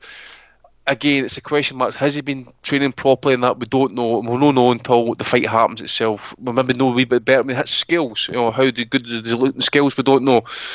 I think it's going to depend on how Yarde feels in the ring after maybe feeling a few shots, and if he can maybe get Kovalev to respect his power and that. Again, as I say, I've not seen anything. I've not seen much for Yarde to say that he's got enough about him to beat Kovalev, or maybe he's just getting Kovalev at the right time. At this point, as I say, I can only go off what I've seen in both fighters and that. And I say I've got to go experience the power. Kovalev at this point. Now, people can lay reference to maybe his training, his chin's cracked, he's definitely brittle to the body. We do know that, and I've mentioned that way back. So if Yarde can expose that, good and well, I think he can win. Definitely, I think Yarde can win. I'm saying he should have enough dig about him to kind of maybe get Kovalev's respect, hit the body. Maybe the chin is cracked, but we don't know. Definitely is an intriguing fight for me. But at this point in time, I'm still going to have to side with Kovalev. I just think, what I've seen in the past and stuff like that, I still believe he's a converted southpaw, so a converted right-hander, just to kind of shift momentum and stuff. But that's when he was like at his prime. He's past that now, but I'm still thinking he's still got enough about him at this point just to do the business. And I'm going to say he'll do it by stoppage. Late. I'll go for a 10th round stoppage. I wouldn't be surprised if both guys are breathing through their arseholes after like 8 or 9 rounds and stuff, because Kovalev's complained about making weight in the past and overcooking it sometimes, and you look at Yarde, he's got too much muscle. It's going to require a lot of oxygen. I'm not one of these people who, if Yarde wins, I'm going to be pissed off and stuff like that, or if he gets beat, I'm going to hate on him. His trainer bugs me a little bit. I will mention that, and it will be unbearable if he wins. But I have no problem if Yarde wins this fight. And to be honest, if he does win it, fair fucks to him, because he's going to someone's backyard, basically in his home city, and go and do the business. No, it's also a big ask, but it's also a big achievement if he can do it. But at this point, I've not seen enough for Yarde at the kind of even at fringe world level to suggest that he can step up to the world level at this point. We'll wait and see, but I'm not writing him off. I'll give him a chance, but I still favour Kovalev. At the risk of being boring, I pretty much agree with everything Andy says there, Ozzy. It's an intriguing fight. We aren't seeing the Kovalev that we saw come over and batter Nathan Cleverly. He has issues to the body, he likes to drink, he likes a lot of... There's things behind the scenes that haven't even been reported that he's been up to with the law. The guy is an absolute train wreck. He's got Buddy McGirt on board now, and as one of the guys in the chat mentioned, there's the dangling carrot of a Canelo fight coming up, so that might focus Kovalev's mind. The thing is about Yarde, we just don't know, Ozzy. Are they sending him in with true belief, like they say? Are they taking a punt, hoping he'll go late in the fight, go the distance, maybe knock Kovalev out, and they're taking an absolute chance? Or do they truly believe that Yarde is going to go out and do this? For me, I have to go on what I see, and I haven't seen enough from Yarde. I haven't seen his chin necessarily tested. I think he carries a bit too much muscle. I haven't seen his stamina necessarily tested, and I think Kovalev, surely if he boxes behind the jab, uses his power, we see any semblance of the fighter that we've seen in the past, he'll get rid of Yarde, in my opinion, in about 6 or 7 rounds. But it's the intriguing factors, Ozzy, that we just don't know. There's a lot of dark patches in this fight that we can't fill in. I agree. And it's such an intriguing contest from a perspective of, like you said, we just don't know what Anthony Yarde brings. He's built a career on relatively basically D-level opposition, very handpicked, not being in with any real punches. A best win of Nicholas Sejloka, who at the time I thought was a really impressive win, but for me he's just never built on that. He beat Sejloka and we're like, right, okay, then that's a good win. Sejloka had just drawn for the European light heavyweight title, a more than reputable win, but then he goes on to box that Tony Avalant and that Darius Sek, and that Sek was built up as just, it's his first southpaw. I'm like, wow, God, if that's what he's selling a fight on, that's not really a right lot to go at. In terms of Kovalev, he probably isn't at his best, but at the same time, this guy's still a legit contender at light heavyweight. He was beating Alvarez in the first fight quite handedly, and then just got caught and was brutally taken out. He then showed in the second fight that this guy is still a more contender, and he completely dominated Alvarez. He was a judge's card away, realistically, from beating Andre Ward in the first fight. In terms, many people argued he beat him, beat Ward. So he does have issues. I mean, I saw like I said, what did he do? Did he kiss somebody on a plane, or did he slap him or something like that? And I mean, you just don't know what he's about. Is he smashing the vodka constantly? But whilst I'm intrigued by Yarde and the fact that they are so confident in going, I mean, is it a complete bluff? Have they managed to build this guy from where he's going to get millions of pounds and he's an absolute cowboy when it comes to it? And he goes down at the first shot, but they'd have done the job and he gets £1 million, he gets a multi-million-pound payday. It's a possibility, isn't it? We don't know. Yeah, it genuinely is. And Jai will need to fucking deport himself. Yeah, but I mean, I look at it and I think, they said they turned down step-aside money for this. I'm thinking, well, if it was all about the money, they could have taken the step-aside money, which would have been a fortune, and then boxed the winner of what would have been Kovalev and Canelo. Or if Canelo won and moved down, it would be a vacant belt, and then he'd be in line for a vacant belt. So from that perspective, you think if it was just cash, you'd just sit on that step-aside cash, keep building it up, get a load of cash, and then try and box for a vacant title. They've said no, and I get why they're going to Russia, because Yarde is not, whilst he's a name for people, he doesn't sell tickets, so it wouldn't do remotely what they'd want it to do to pay the bills, and look, he's getting an absolute fortune to go there, but I just don't see how. I haven't seen anything from him to suggest he can beat Kovalev. He clearly carries power, but let's remember, he's stopping guys at like a C level who he should be stopping. You don't know what that... I'm not a fan of these fighters that build up this padded record and then make a huge jump. I like these fighters. You know what? I say it a lot. I like fighters to be built in the right way and get the right tests. So when they do make the eventual step up to world level, they're ready. They've experienced things. They may well have been caught. They've been dropped, got back up. They've been cut. I don't think Yarde's ever been cut. Has he ever been hurt, really? He's had it all his own way. And like I said, it's such an intriguing contest, but I've got to side with Kovalev. I wouldn't be disappointed if Yarde went and got the upset. I think he's quite a likeable guy. I think Tunde Ajayi is a bell end, but that's not Anthony Yarde's fault. I think Yarde comes across really well. I applaud him for going over there.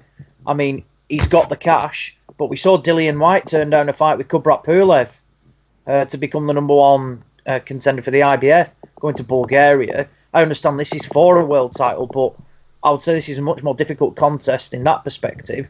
But he's bit the bullet. He's going over there. And I'm just really intrigued to see, will Kovalev respect his power, or will Yarde be found wanting and his power isn't all there? I mean, you never see any sparring stories or anything like that. I mean, I saw something. Does he even spar? No, Tunde said on the Tris Dixon podcast that he doesn't. Or very often, anyway. Yeah, I don't get it. I mean, it shows actually, to be honest, in the ring. I've heard reports before of a reluctance to bring in top sparring, because apparently people have literally, off the record, people want to get in the ring with him, and spar with him, and it's been turned down. But is this all... You just don't know. Like I said, for a guy that doesn't spar, he looks the part. He's built up this record as, like a fierce hitter and things like that, and he's got us talking, and people are saying, people think he'll win. I think quite a few people whose opinion I respect are saying he's going to win. And this guy, if this guy was called whatever, just a random guy that, like they've plucked from Africa or something like that, we will be laughing this off and saying it's an absolute no contest. Like one of these padded records that's just from nowhere, things like that. You just look at it and you'd say, no chance. Because what's he done? And this is exactly what this guy is, Anthony Yarde. What has he done? His standout win is Sejloka, and that's really that. So I'm siding with Kovalev. I just don't see how, but I wish him all the best. And like Andy said, I'm not going to be disappointed if he somehow goes out there and gets the win. Yeah, I think they've built him up by creating a myth and a mystery, and maybe they don't know quite how good he is either. I don't think anybody really knows, maybe even Yarde himself. They've pulled in this WBO route. For whatever reason, you can say, Buglioni or Burton, whoever's ducking, whatever. He didn't fight any of the domestic guys. He went straight through this WBO route, went in against guys, as Ozzy said, who had, they were going about the southpaw. Yeah, this is first southpaw. It's the first guy with a bald head that he's fought, and he was never really chin checked. Was he not chin checked for a reason? Do we not know about his sparring capabilities for a reason? Was he swerved around the sort of traditional British European route so he could get to the world title for a reason? And they're hoping that it just happens. To be fair, Steve, they did try and make domestic fights. They tried to box Ricky Summers after Buglioni had been in with him, and that was turned down. And they actively tried to make the Buglioni fight and offered big money for that.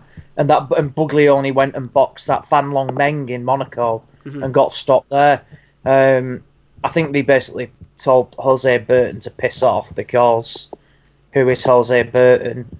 And then people mentioned the Buatsi fight, but let's be honest, that's never really been there. No. Eddie Hearn's openly talking about, saying, we'll take it now. But nothing concrete has come from that. But they have tried to make the domestic fights. I'm not going to slag them off completely about that from a perspective. They tried to fight the likes of Summers, which in reality, I think it would have ended the same way as what he's done to a lot of, pretty much all bar one opponent in a stoppage. And I think he would have absolutely battered Buglioni as well. And I think there's a reason they didn't take that Yarde fight for that, and I felt they felt they had a better opportunity to go and beat Meng in Monaco than they did of beating Yarde. But that saying, I just don't think he's got. I mean, it could be an absolute masterclass.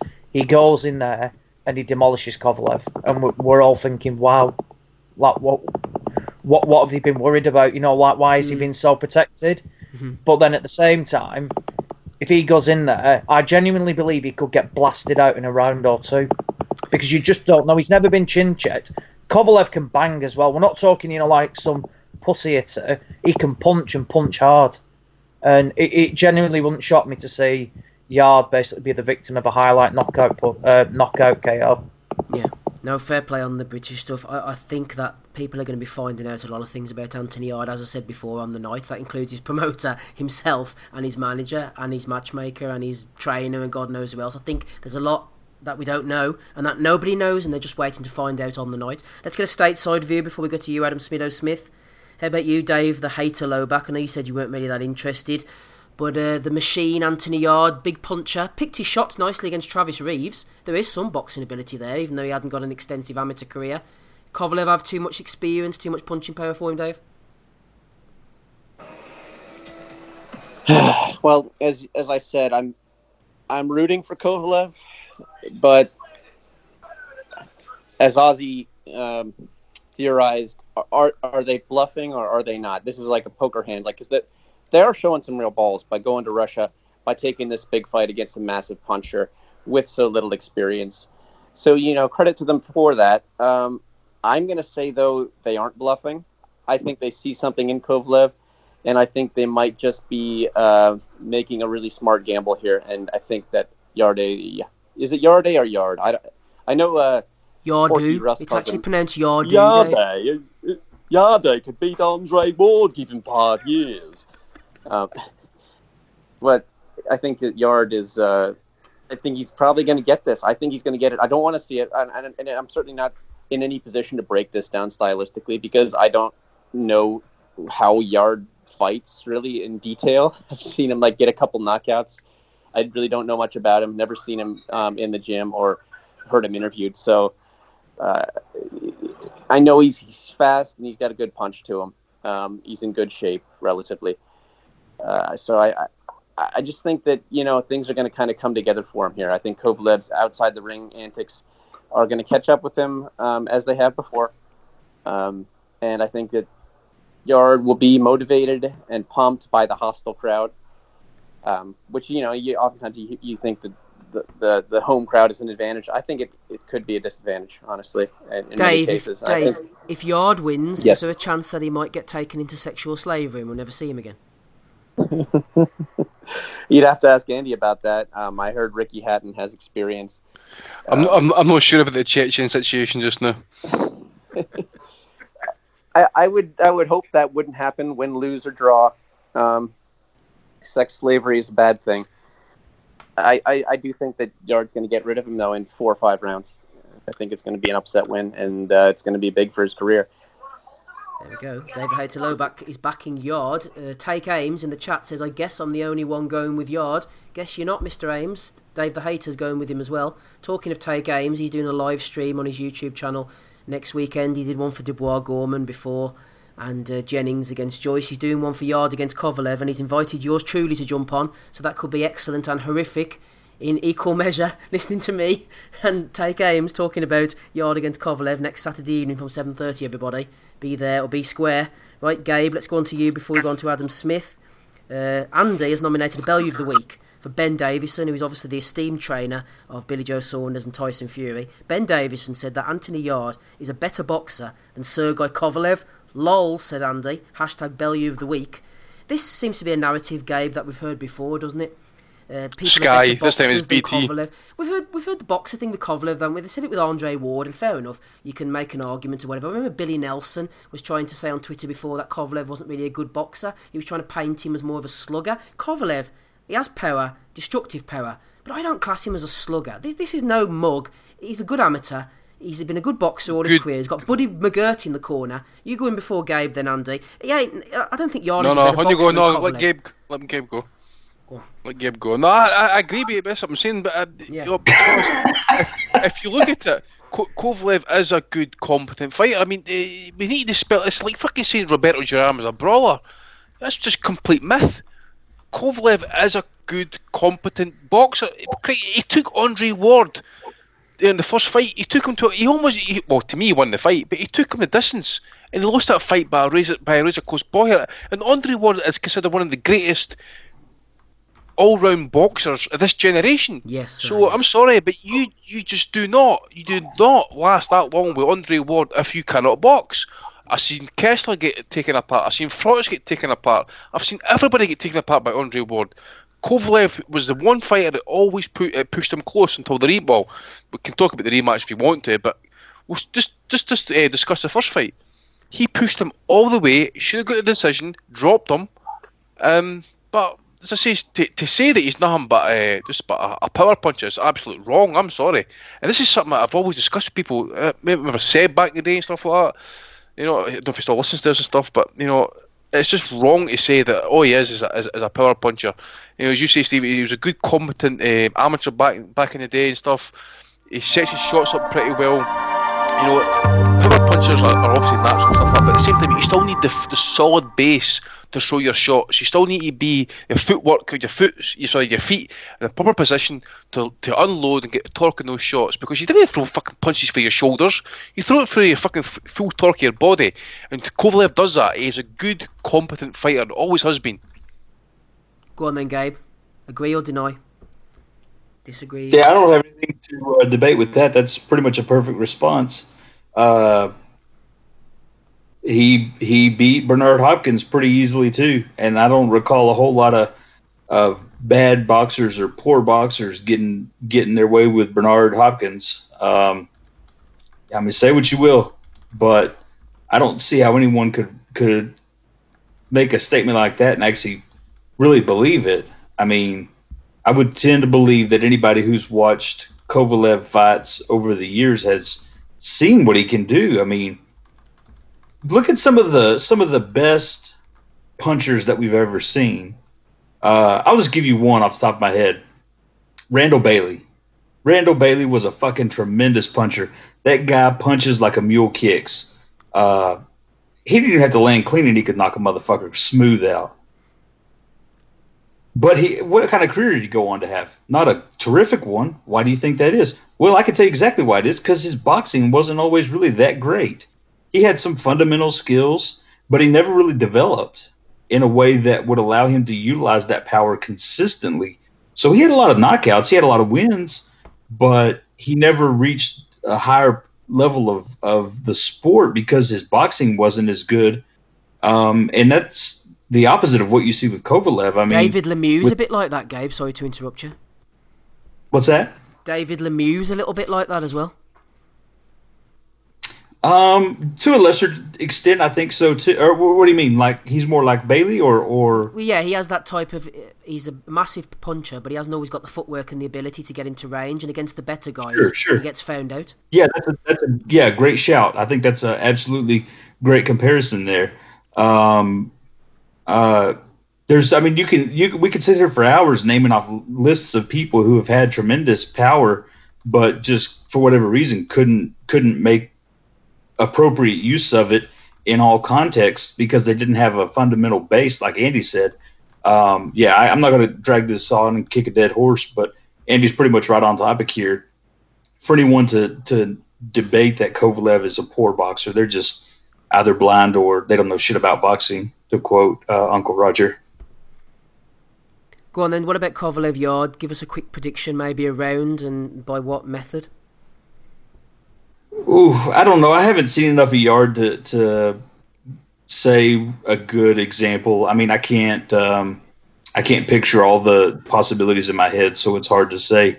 With what I have seen, it's going to depend on how defensive he fights. If he fights kind of defensive, it could take Kovalev a little while to get to him.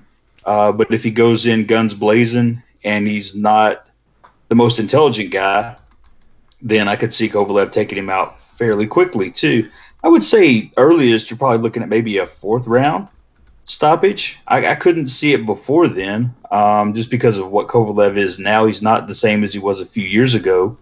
But I'm going to go with Kovalev only because I know him to a greater extent than I do Yarde. And that's going to be my pick. Round-wise, I would say earliest is the fourth. It could go 12 depending on how the whole thing shakes out and, some of those intricacies that, I may not be familiar with Yarde. Take Ames has put his neck on the line as well. Yarde KO round 9. Yeah, we could be seeing like when David Haye went over to France and beat Jean-Marc Mormec, maybe something like that. The people are waiting for the main man to come on and make his prediction. Adam Smido Smith betting guru. First of all, Smido, before you tell us who's going to win and by what method, what's the bookies saying for this one? Where's the smart money going? Yeah, it is an interesting one from a bookmaking perspective, because Yarde's facade, if you like, or what they've managed to build so far to this point in his career, and as all the guys have said, been untested and not been in deep waters, not been hurt, had everything his own way, doesn't spar, blah blah blah. Anthony Yarde is the 7-4 outsider, which is pretty close, really. In a world where we often see 1 to 100 shots propping up matchroom cards up and down the country, 7-4 is actually pretty close. Kovalev, hometown favourite, is 1 to 2. So yeah, it is reasonably close from a betting perspective. But as you said, if this was some African import coming in against Kovalev, this would very, very unlikely be so short. If there is such a thing as local Russian bookmakers, which I don't know if there is or not, I very much doubt that Kovalev will be 1 to 2 in if there was a local offering from a Russian bookmaker. I think that there's an obvious British bias in those odds, as there often is, and I don't really disagree with that, to be honest. I can support that. Obviously, most of the money they'll take, it will always be on the Brit. I think that Yarde to this point has kind of, I don't know, it's almost like he's got to this point by accident, because when Yarde first started coming to our attention, or boxing fans' attention, Frank was struggling, to be fair. It was before BT. I remember he was in the Brentwood Leisure Centre. There was some promotions going around where he used to fight on like undercards with Bradley Skeet and was it Harlem Eubank or Harlem Ben or something like that, where his fit mum used to sit on the apron after fights. We're talking at that kind of level. So what I'm getting at is that he's almost by accident got into being prevalent in Frank Warren's operation. He's obviously transferred over to BT, and they've given him a big push. Fair play for him for taking it. Massive fair play. I mean, like someone mentioned, he could have just continued to take this step aside money, but massive fair play. Kovalev's obviously not the literal killer that he once was when he came over and battered Cleverly. I think it was the anniversary of that, possibly yesterday, from a few years ago. I just think Ward took his soul. I'm surprised that's not been mentioned so far, to be honest. That body shot that Ward landed, that was the beginning of the end in the second fight, I just think, that's kind of the turning point in Kovalev's career. He's obviously been knocked out by that Alvarez fella since then. I think he's avenged that, but he's certainly, he's certainly not, not the same fighter he was even, 2 or 3 years ago. Changed trainer, been pissing about outside the ring, moans about potentially not making weight. I do agree with you, Steve, about he can definitely box. He's not just a slugger. I've always liked Kovalev's footwork and how he used to step with the punches. It's not the most orthodox way of doing it or out of the textbook, but I think he still could do that. And it's just, I think that we'll find out early on. Because Anthony Yarde has had everything his own way, and he will not get that in this fight. We just don't know. And I want Anthony Yarde to win. I think it would be cracking if Anthony Yarde won, because we're going to find out how good he is. And I want to find out. I wanted to find out a couple of years ago when they was talking about the Jose Burton and Buglioni fights. I wanted to find out then, but we've not. And I've criticised his opponents, as many have. But can I predict a winner? No, I've not got a clue who's going to win, because I don't know how good Anthony Yarde is. No one does, and we don't know how much down the other side of the hill Kovalev has slid, as it were. He's at least he came back to avenge that loss to Alvarez and got a shutout on one of the cards there. So yeah, he's obviously still got it, but he's 36 now, Kovalev. There's a couple of things that you've got to factor in that have been mentioned. Hometown. I don't think he's fought in his hometown for a very long time, if ever.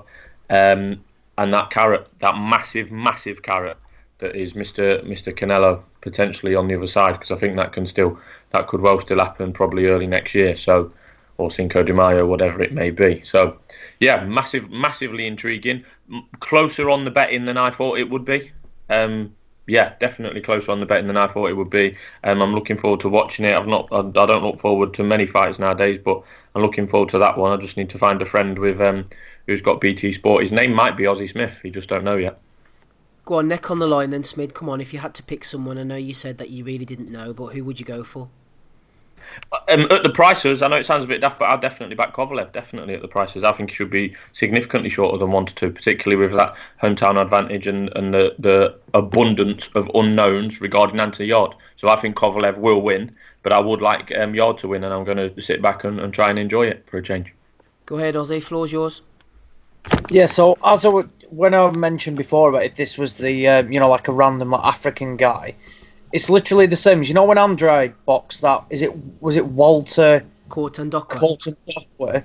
Similar record, 18-0, 17 knockouts, similar level of wins. I think his best win was that sort of like an Argentinian guy, or that Obade Sai, relatively similar to Anthony Yarde, and nobody at all gave Kortendokwa a chance at all against Andrade.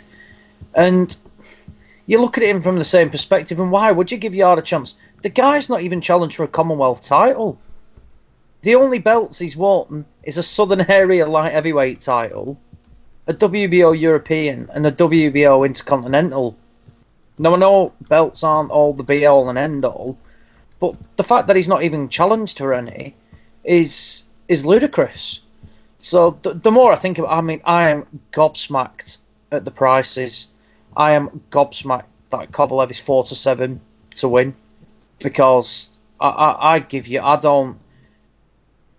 put Yarde. I don't think he's a 7-4 shot. I think he's a lot bigger than that. I'm astonished how close the bookies have got it there. I thought Kovalev would be like 1-10, 1-20 or something like that. So at the prices, I'd definitely be backing Kovalev. I think it could be the bet of the year, this. Because like I said, I think Yarde has got the fragilities to get stopped early. And you're looking back and you think... we could be talking about this next week and think, why ever did we think Yarde could cause any problems whatsoever? Or we could look stupid and Yarde goes in and pulls off a tremendous upset. But for a guy that's not even challenged for a British title, how do you back him against Kovalev? It's not like Callum Johnson, when he bit the bullet and took the Beterbiev fight. At least Johnson, had like a well-schooled amateur background. And look, Johnson dropped Beterbiev, and could we see something similar? Quite possibly. Because, they both bang and things like that. But I think, just to finish on the odds there, I think all roads point to Kovalev. Ozzy, just to extend that on the odds, I can make a couple of examples. Not identical, but similar. Hughie Fury is similar price to Anthony Yarde versus Povetkin. They're pretty similar, probably the most similar of all the odds available out there at the minute. So Anthony Yarde has got, according to the bookies, has got a very similar chance of beating Kovalev than Hughie Fury has of Povetkin. Make of that what you will. And also, like I said, we've got Kovalev around the 1-2 mark. For ease of description, Errol Spence is 1-5 to beat Sean Porter. So that's maybe possibly another comparison to work out as well. So yeah, they're the kind of odds we're looking at the moment. Also, maybe I know it's a fight not happening, but someone is yet to take the odds down. Almost identical in odds was Prograis was 1-2 to beat Josh Taylor. Almost identical. We shite-bagged. Yeah. He's going to have to take that fight, by the way. Well, here, so there are a couple of examples. There are a couple of examples for you. Well, actually, and another one. Anthony Yarde has got more chance of beating Sergei Kovalev than Andy Ruiz in the rematch currently. Yeah, well, that's just wrong. Though. Oh yeah, it does sound wrong when you describe it like that. Yeah. While we're talking about Prograis, actually, Andy, Joseph Kennedy threw in a question for you. He said, if Prograis versus Taylor for the World Boxing Super Series does indeed fall through, could we see either fighter move up to 147? And if so, who would have the greater success? It's not going to fall through. I guarantee it's not going to fall through. I don't think so.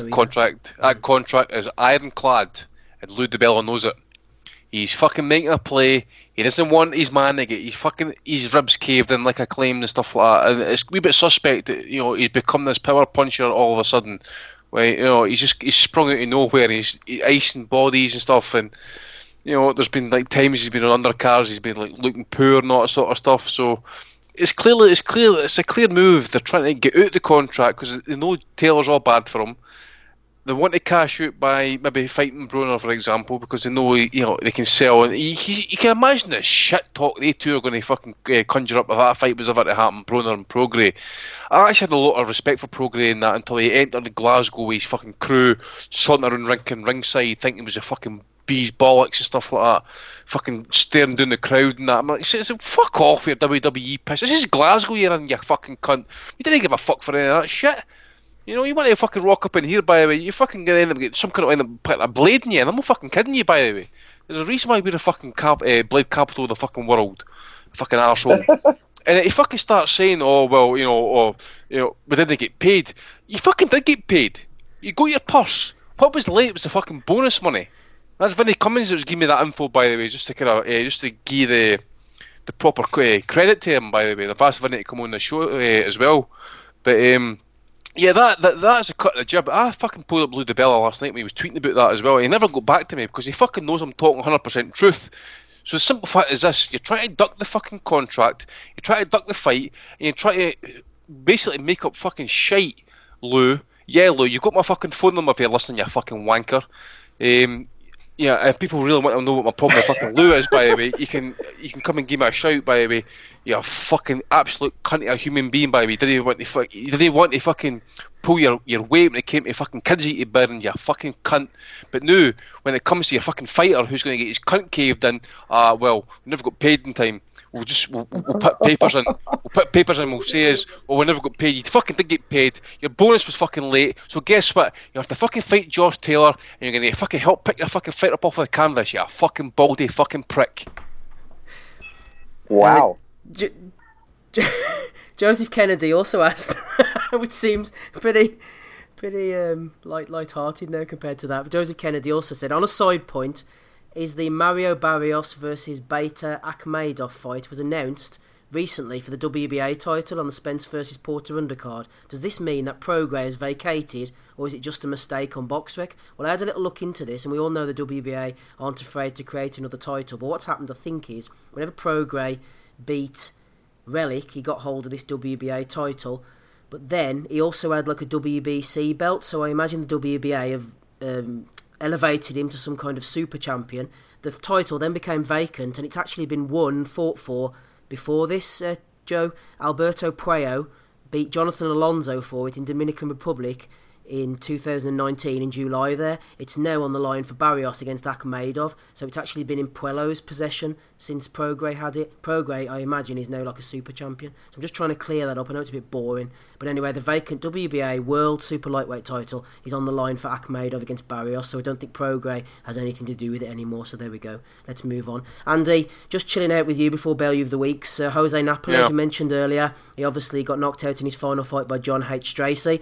Neither of us were around at the time, but we've looked back in over the years, had some great wins over the likes of Curtis Cokes, Emil Griffith, held the WBA and WBC welterweight title for many a year, even defending it against Ralph Charles in the UK. He came unstuck in 1974 against Carlos Monzon. I've seen that fight. He was a lot smaller than Monzon, Andy. He moved up to middleweight to take that opportunity, and he was never going to beat someone of that standing. Moved back down to welterweight, carried on defending his titles, lost to Stracey. As I say, don't know too much about Napoles, but he was a Cuban who became a Mexican national, and he was clearly, from what I've seen of him, one hell of a fighter. Yeah, but as I say, I've only seen a handful of fights. Griffith, as you say, I think I might have seen the Monzon fight and obviously the Stracey fight as well, which was I remember as I say, well, that was his last fight. I think the Stracey fight, wasn't it? I think you said that, but I always remember that fight getting replayed on what was it? Used to show all the ESPN fights and that on Sky, and I forget what, but it was always on there, and that was one of the great British performances actually by obviously a British fighter and that, but to go away from home like Stracey did actually and beat a fighter that's standing, who I think at that time was, I think he was like something like 80 fucking odd fights and stuff, and only a handful of losses or whatever it was. But Hesman Lewis is on there as well, and Armando Munez and that, so very, very good fighter and that, and obviously without question an all-time great. But I don't know what he died with, but I did know that his illness was pretty long term though. It's a shame. He was 79 as well, Andy, so he was old. Like. Yeah. Yep, there you go. Jose Napoles no longer with us. Let us get on to the belly of the week. Adam Smith's still with us, so is Ozzy, so is Dave the Hater Lowback, and Andy Patterson with me. Steve, Gabe has disappeared, but his memory shall live on with us. Shout out to everybody in the chat. Thriving chat of 83. Not too bad at all. They're enjoying the show. Hopefully you'll be enjoying it on YouTube on Monday morning as well. We are looking into alternatives, as I said at the top of the show, but it just takes time, doesn't it, getting these things sorted. Rapping Rob Kelly said he was going to be on about 10 o'clock. More lies from Rapping Rob Kelly. Won't hold it against him, though. Belly of the week, starting off with Cocaine Dawkins. He's nominated Amanda Serrano. She blocked him after he called her out on being a hypocrite. That's what Twitter's about, everybody. If you call somebody out, they block you. I've been blocked by many a person for that. Anyway, LL Cool K, Kurt Ward, used to be on the pod, not anymore, has nominated a few guys for talking up the Tyson Fury Otto Wallin fight. Big H said, good fight, can't wait. Altham says, good fight. Big H again says, remember when you laughed at Ruiz versus AJ? It's heavyweight boxing. This is a tough test for Tyson. Take your word for it, sir. Adam Smith threw one in as well. A subtle nomination for Billy Joe Saunders in an interview with Boxing Social. Billy Joe Saunders was talking about the problems AJ could find himself in the Ruiz rematch. It's catch 200 for AJ. What's that? That's about 188, was it 178 above catch 22, Smith. That's quite a catch. Smith agrees, everybody. Let's move on. Toby Hines has nominated Eddie Hearn. Is VADA or UCAD fairer, or does it depend on who you promote? Ben North jumped in as well, nominating Eddie. You know what he's like. He'll say one thing to one person and one to another. Won't hold that against Eddie. Joe Thackeray has nominated Roshi Warren, putting up a picture of his family. I tell you what, must have been a fancy dress party, some of the photos they were putting up there. You have to see it to believe it, everybody. I'll put it up on Twitter for you. Luke Baker has nominated Josh. If you asked everyone before AJ's loss against Ruiz, they would have fancied AJ to win against Lennox Lewis. Now the fickle fans will say Lewis. AJ would beat Lewis with power. Lewis wouldn't have been able to hold AJ for 12 rounds. That's at JB07. Quite a few of that nature coming in. Ian Morton has nominated AJ for his conspiracy theory interview with Anna Woolhouse. Blue Eyed Boy has nominated a few other boys talking about AJ against Lewis. A lot of this talk was going on. Sonny Boy was nominated by Michael Bellinger. If McCall and Rackman could put Lewis's lights out, then AJ would smash his lamp into a million pieces. Well, McCall actually didn't put his lights out. That's an error. Anthony has nominated... Who's this? Joshua for claiming Ruiz beat him with a punch from the gods. Here's one for you, Andy. Box Royalty has nominated the one and only Tyrone Spong. Apparently Spong facing charges over a cougar escape in Florida. Mr. Spong, Mr. Spong, who lives in Florida, has a cougar and apparently it's escaped, but he won't be facing charges. Fucking hell. Oddly enough, this is just totally off topic actually, but I just punted his name. Well, you're right enough, I just punted it into YouTube there, but I noticed he's fighting, where was it, give me a second, he's fighting in Mexico, when is it, 31st of August? Mm-hmm. On Junior Granados' undercard in Mexico. I just find that kind of odd that a Sudanese fighter's heavyweight 13-0's fighting TBA in Mexico, someone who's actually in the world rankings at heavyweight. And that. What the fuck's he doing fighting in Mexico? I thought Spong might be doing something with himself, but there you go. Junior Granados was the guy who fought Conlon in Dublin, wasn't he? So Spong's obviously scrambling around for any opportunity. To be honest, his last opponent, that guy, remember the one that Bacoli smashing around in his last fight there? Oh, yes. Did anybody see that? Apparently Spong won a split decision against him in his last fight in Suriname. Really? In Suriname, sorry. Aye, so read into that what you want to read into it, like. I think that tells you all you need to know, Andy. Say no more. King Usyk has been nominated by Editing King. Shout out to him. AJ has fought better heavyweights in his short career than Lennox Lewis as Mr. Usyk. Just flicking through the old nominations there, trying to find someone else. Porky's Corner has nominated KJ Montague. He was getting sucked in by the guru, up to his trolling best all week. Smigger's Titties has nominated, not Patrick Connor, he put up the picture of Gervonta Davis, looking like an absolute fat mess. I don't know if anybody's seen this. Davis looks absolutely terrible on either Instagram or Snapchat or one of those places. Huge, massive belly, and they're making comparisons with Adrian Broner. Davis needs to sort himself out. I was asking Hater Dave Loback last week about whether he could be the sport's next pay-per-view star based on financial projections. Well, he's going to be a big fat mess if he doesn't sort himself out, Gervonta. Need to put an arm around you, bring you back into the real world. Nobody needs to put an arm around Floyd Mayweather. He's been nominated by Chad Hogan, The numbers don't lie, and BoxRec told the truth, he says. He's been nominated as the greatest fighter of all time, according to BoxRec. A lot of people going on about this algorithm, these numbers. I'm not getting involved, no, I couldn't care less, to be honest. Chad Hogan has nominated the Celt. Carl Froch would have destroyed headbutting Ward if he had come to the UK. Danny Ruiz Roblowski has nominated the Inquisitor, I think it is. I see haters. Ask them what happened when Lewis lost to Oliver McCall. Did it stop his legacy? Ruiz is far better than McCall. Ruiz is far better than McCall. Fucking hell, says Danny Robson. That's all the nominations I've got, guys. I did have some more, but you got to cut them sometimes, haven't you, when you're getting a bit late? It's 25 past 10 now. Any nominations from you, Ozzy? No, nothing from me. Nothing's caught Ozzy's eye this week. I think AJ's got to be a front runner, Andy, for all the bullshit he's been coming out with, trying to say about lucky punches, and Dr. Joseph as well for his conspiracy theories. Any nominations you want to throw in? Just the ones that I sent you, mate, to be honest with you. AJ's definitely up there. What was the main ones again? Guys involved in the sport rather than the fucking idiot fans and trolls and that. What was the main ones? Joshua, Gad, who else? Joshua, Tyrone Spong for letting the cougar out of the bag. Eddie Hearn, as usual, for telling different messages. Davis. Yeah, Roshi Warren for coming out like fancy dress. Can we put Conor McGregor in? Oh, adding Conor McGregor, yeah. What happened this week? He was busy punching some old guy, wasn't he? Yeah, it was his first one in 3 years, actually. First one in 3 years as well. But, no, honestly, I'm going to go with AJ in that because just the way he sounded, man, it's totally delusional. I mean,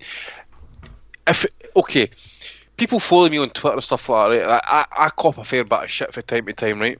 And it's always the fucking same fucking comments, and it's always like, oh, you're a hater, you got a hard on for Eddie Hearn, the other hating and all that sort of stuff, and all that sort of shit. But at the end of the day as well, you know, I watch fucking boxing, Spencer Fearon, but and I try and fucking, you know, watch a fight, and I try and give a reasonable fucking breakdown, or, you know, a reasonable kind of thought as to what I see in a fighter, if I think he's going to go far and all that sort of stuff, right?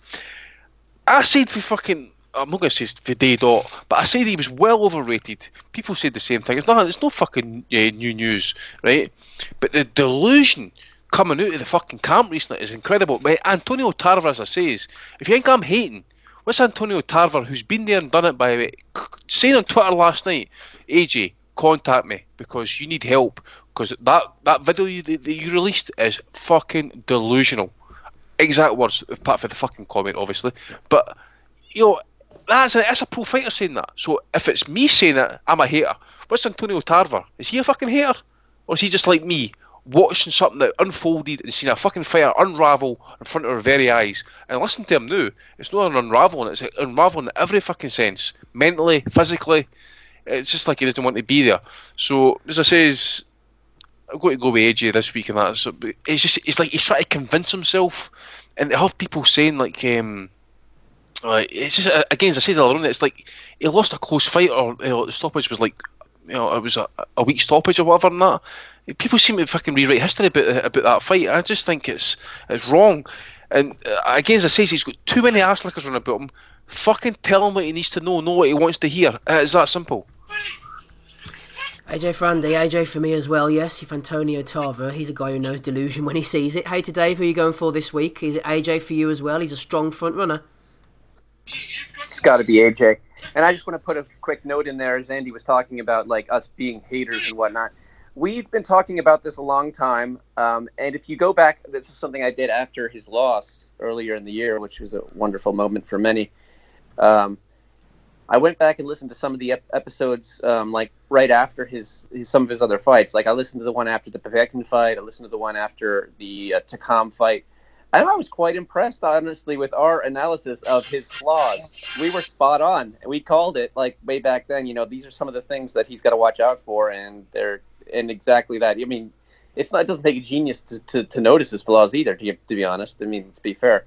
But you know, we've been saying this all along. It's not like we're haters. We're just like calling it as we see it. No hate here, calling it as we see it. AJ wins Belly of the Week. Yep, AJ. Looks like it's going to be AJ Aussie. 3 down, 1 to go. Who are you going for, sir?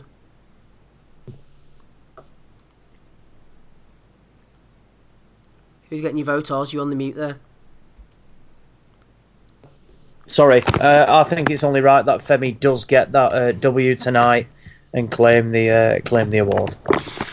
Congratulations, Anthony Joshua, winning in, maybe not in the ring, but out the ring anyway. You are the Bellew of the Week winner for episode 336. Well done.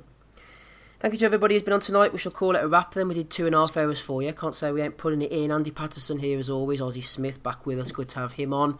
Adam Smido Smith was here, sliding on for his Yarde Kovalev analysis. Good to hear the official voice of American boxing, Dave Loback, and also his understudy Gabe, who's getting a lot better, I must say. He could become the future official voice of American boxing. Shout out to Connor Coghill as well, who jumped in at the top of the show, and to all you in the chat listening on YouTube, iTunes, not at the moment, will be fixed soon though. We'll catch you all again, same time, same place, next Sunday. I've been Steve Wellings. Goodbye.